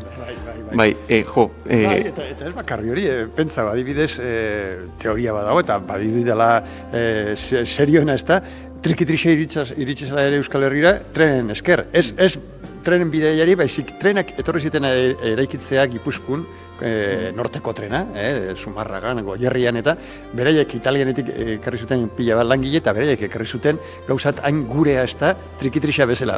Ez da gurea, kanpokitik etorri zen, eta etorri zen trenaren esker. Eta baita, galdetu nahi nizuke, ea zergatik trenaren historia garrantzitsua den kontatzea Azpeitian eta ez agian beste edozein herritan baita trena egon dena? Bueno, ez horregatik, baizik, erabeak izan museo jartzia Azpeitin, zergatik lekua zen. Museo guztiak, edo zer gauzako museoak beti dakate leku problemak, ez da? Kuadro baten daka museo bat, problema bat daka kuadroak gordetzeko, pentsau tren museo bat. Trenak asko zondiago badie, eta ez dena pentsau itxas museo bat, ez da, itxasantzi museo bat, eukitzeko petrolero bat, o portaioi bat, ez da, kriston desastrea. Orduan, bai gertatu zen, pixkat urte batzun lehenuo, pixkat esan dugun txip aldaketa horren bide hortan ez da, itxi zen Urlako trena. Hortzen zuna Zumarraga, Azkoiti, Azpeiti, Zestua, Zumaiakin. Gertatu zen 86an. Eta orduan, klaro, Azpeitiko geltokia itxi zen, eta Azpeitiko geltokia zan ekosistema ferrobiario txiki bat, ez da, zeratik, normalien, estazioan dago, hori, iristen zera takila, hartzen duzu txartela, NASA, hilotzen zetrena eta kitxo, baina Urlako trena, tren berezi bat zen, zeratik, eraikizun Gipuzkoako diputazioa. Hori izan gauza normala, normalian trenak eraikitzen zuten enpresa pribatuak, ematen ziren konzesioak, gero gertatu den bezala autopistakin, ez da, eta beraiek eraikitzen zuten trenak. Orduan, klaro, tren hau independiente zen, ezakan zer ikusirik kostako trenakin, Bilboti Donostira dijoanakin, o norteko trenakin. Eta orduan behar zuen guztia, eiteko trenaren funtzionamentua eta trenaren mantenimentua. Orduan, Azpeitien ez zen bakarrik geltokia, baizik geltokien aurrean dago eraiki txiki bat, zeotela bulegoak, gaur egun da museoen artxiboa eta liburutegia, eta zioten nominak egiten zuten administratiboak, ezta. Gero ere, eraiki zuten kotxetegiak, gordetzeko hemen trenak, babes eukitzeko, gabez, ez badabiltzat eta babes eukitzeko eurila ez da kien ez guztitzeko. Eta lantegi bat oso interesantea, zeratik gaina mantentu zen 3 urtean zehar aldatu gabe. Orduan jarraitzen dugu gaur egun ere, mantentzen dugu funtzionatzen bere motor bakarrakin eta korreak, transmisioekin eta 16 makina herramienta ibiltzen diate hola. Eta gero ere, eraiki zuten azpizentral bat, zeratik tren hau, kurioso da gaur egun ibiltzen dira lurrunezko makinekin. Baina inauguratu zenean, ibiltzen zen, hasi zen ibiltzen tren elektrikoin. Garai hortan, 1926 hori zen, gaur egun bezala abiaduriko trena, ez da, gauza harrigarria trena eskerik botatzia. Eta horren ere hemen zeon azpizentral hori.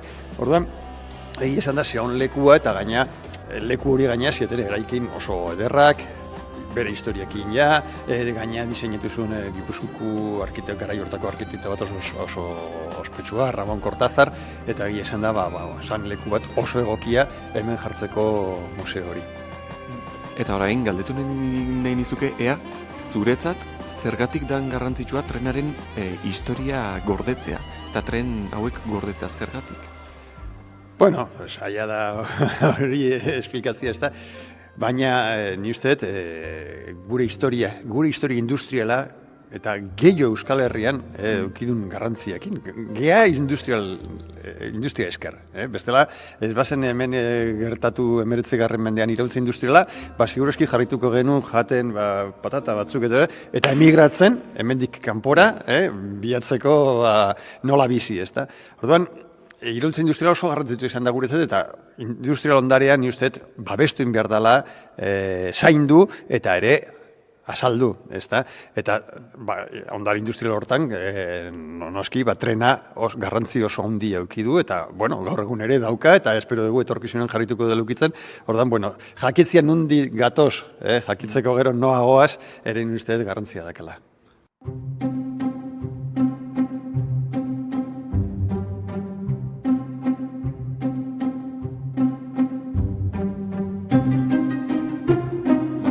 Orain gustatuko litzateke hemen paseotxo bat egitea, pasillo hauetan, eta egin nahiko nuke hemen lehenengo geldialdi bat, ze zuk esan diguzu hau elkarrizketa hasi baino lehen, hau zela hemengo museoko trenik zaharrena. Lokomotora zaharrena da makina hau, dago eraikita 1887an jartzen du bere plaka hortan, egilea jartzen duten bere plakan, eta gaina daka gauza bat berezia eta dagoela eraikita lantegi batean martxan jarrizula Robert Stephenson. Robert Stephenson da, asmatu zuna lurrunezko lokomotora bea eta bere aita George Stephenson. Orduan, pedigri hori daka, ez da, dagoela eraikita trenak, lehengo lokomotora sortu zieten leku berdinen. Egia esan da makina nahiko, gure artean sistrina da, ez da, horien espreso lokomotora erraldoi bat ez, hau bakarri egiten zuen maniobrak Bizkaiko meategietan, esan deguna, ez da, ze lokutura daka meategiak, industria, trenbidea, Bizkaiko meategietan, egon zen urte pila bat lan egiten, bagoiak, mineralakin mugitzen alde batetik eta bestea, eta lortu genuen jaso, gero gaina Azpeitiko eskola lantegi eskola bat reparatu zigun, martxan dago, eta gaur egun gaina da Stephenson eraikitako makina zaharrena mundu guztien martxan dagoena. Guztira, zenbat pieza daude hemen? Museoan dakagu gaur egun gutxi gara bera, 70, 80 tren, lokomotorak, kotxeak, bagoiak, automotorrak, tranbiak ere daukagu, gain dakagu trolebus bat ere.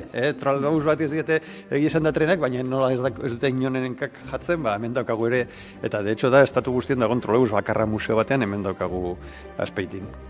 Aipatu dituzu, trenaz aparte daudela trolebusak, kotxeak, automotorrak, bagoiak, eta ferrobiarioak bagoiak diate sama, merkantziak ere mateko, kotxeak jendea ere mateko.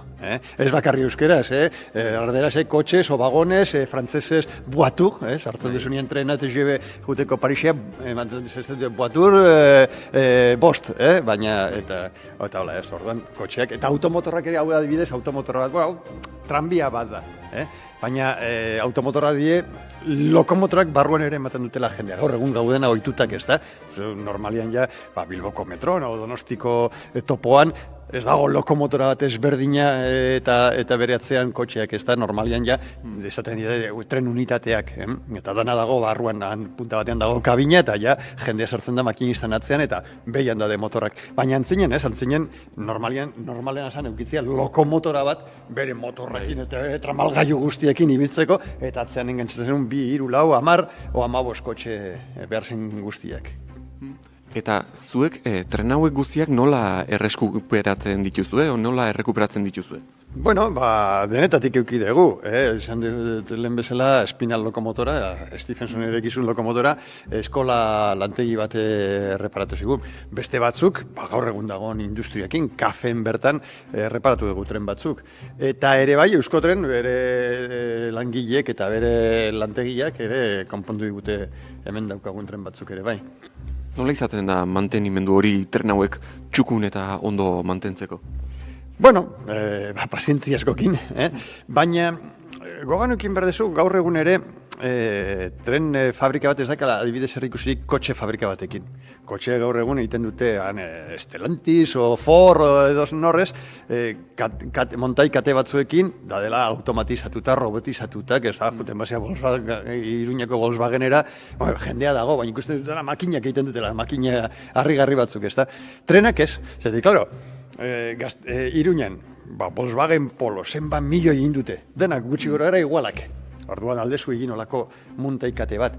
Baina trenak, lehengo ABA, Madrid eta Sevilla artean, egin zuten 24 tren. 24 tren egiteko. Eta gaina, kotxe bakoitza baten besteekin ezberdinetako bada, bigarren klasekoa, bestea lehengo klasekoa, bestea restaurantia, ezin dezu muntaikate bat egin. Orduan gaur egun ere trenak egiten diete, aldezan, eskuz. Badakate bere soldadura automatikoak, baina eskuz. Eta hori nahi duzen, langile horiek kualifikatutak tren bat egiteko, ez dutela lan oso ezberdin egiten du 140 o 180 urte konparatuta. Eta orduan, hori asko zerresten du gauzak. Azken finen artesania jarraitzen duzaten tren batera ikitzia.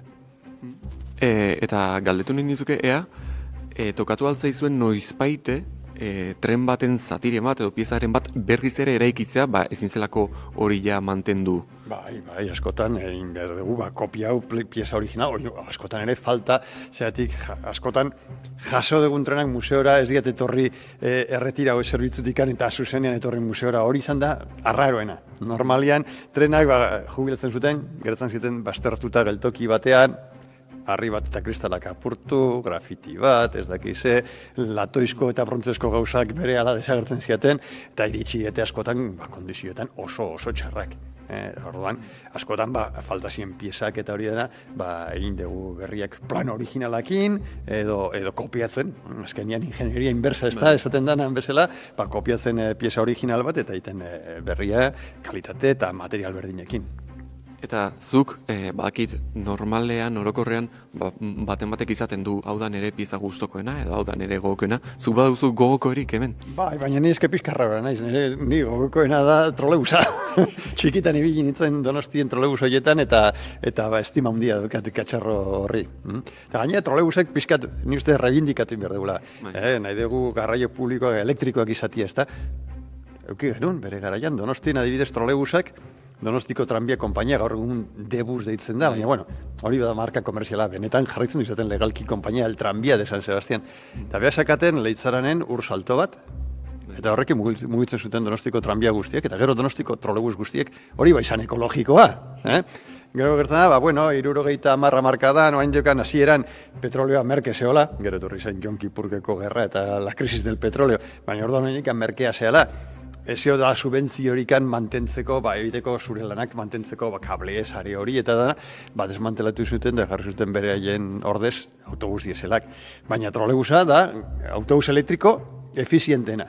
Ez du eman behar gaur egun bada de autobus elektrikoa, baina damate gainean ez daki 4-6 tonelada baterienak, ibiltzeko eta larri izten diete eguna bukaeran, indargabe, ez da? Trolebusak ez dut eman behar bateriak, hori ematen dute oso gutxi, eukitzeko aukera, mosten bada kale bat ola eukitzeko aukera maniobratzeko, baina enbede 6 tonelada, bakarrik mugiten behar du tonelada bat, eta hori ere nabaitzen da, konsumoan.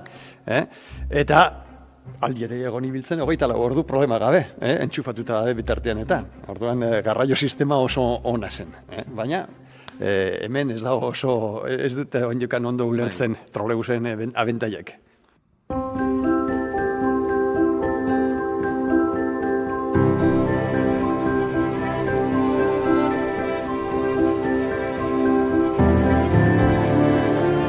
Zenbat bidaiari o bisitari izaten dituzue urte betean?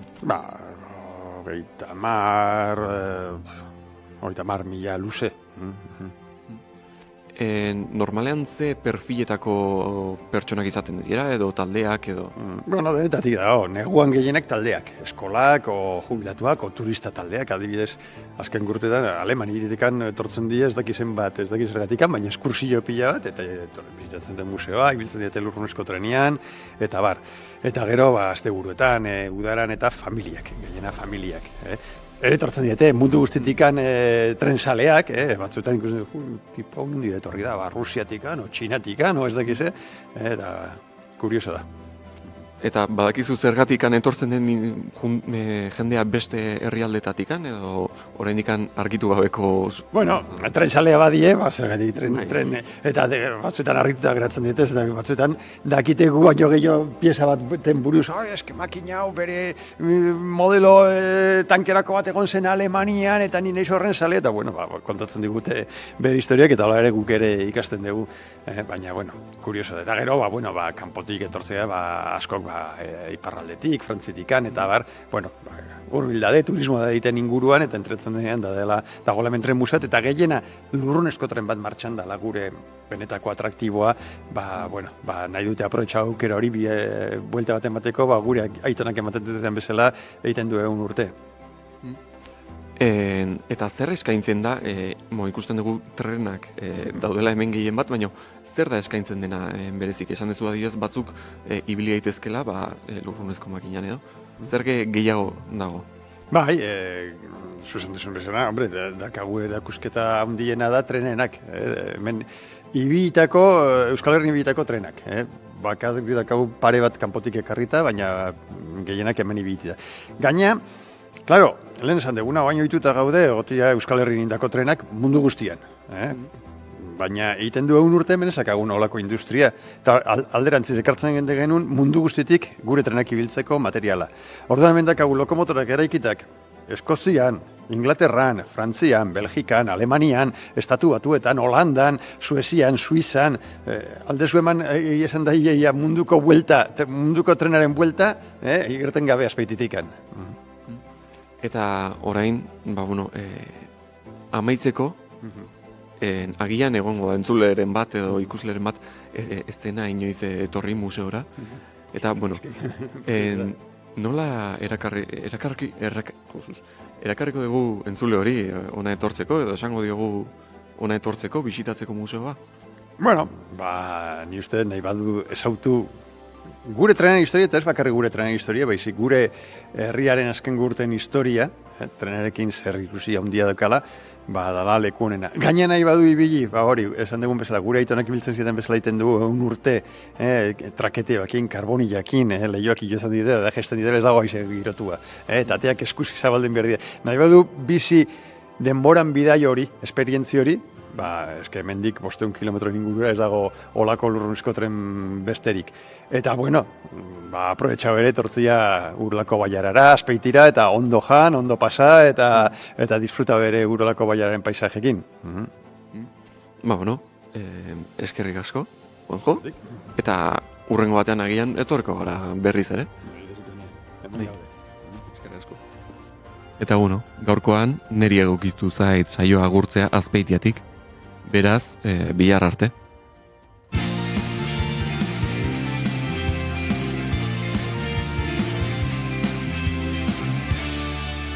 Keep calm and bigarren kafea.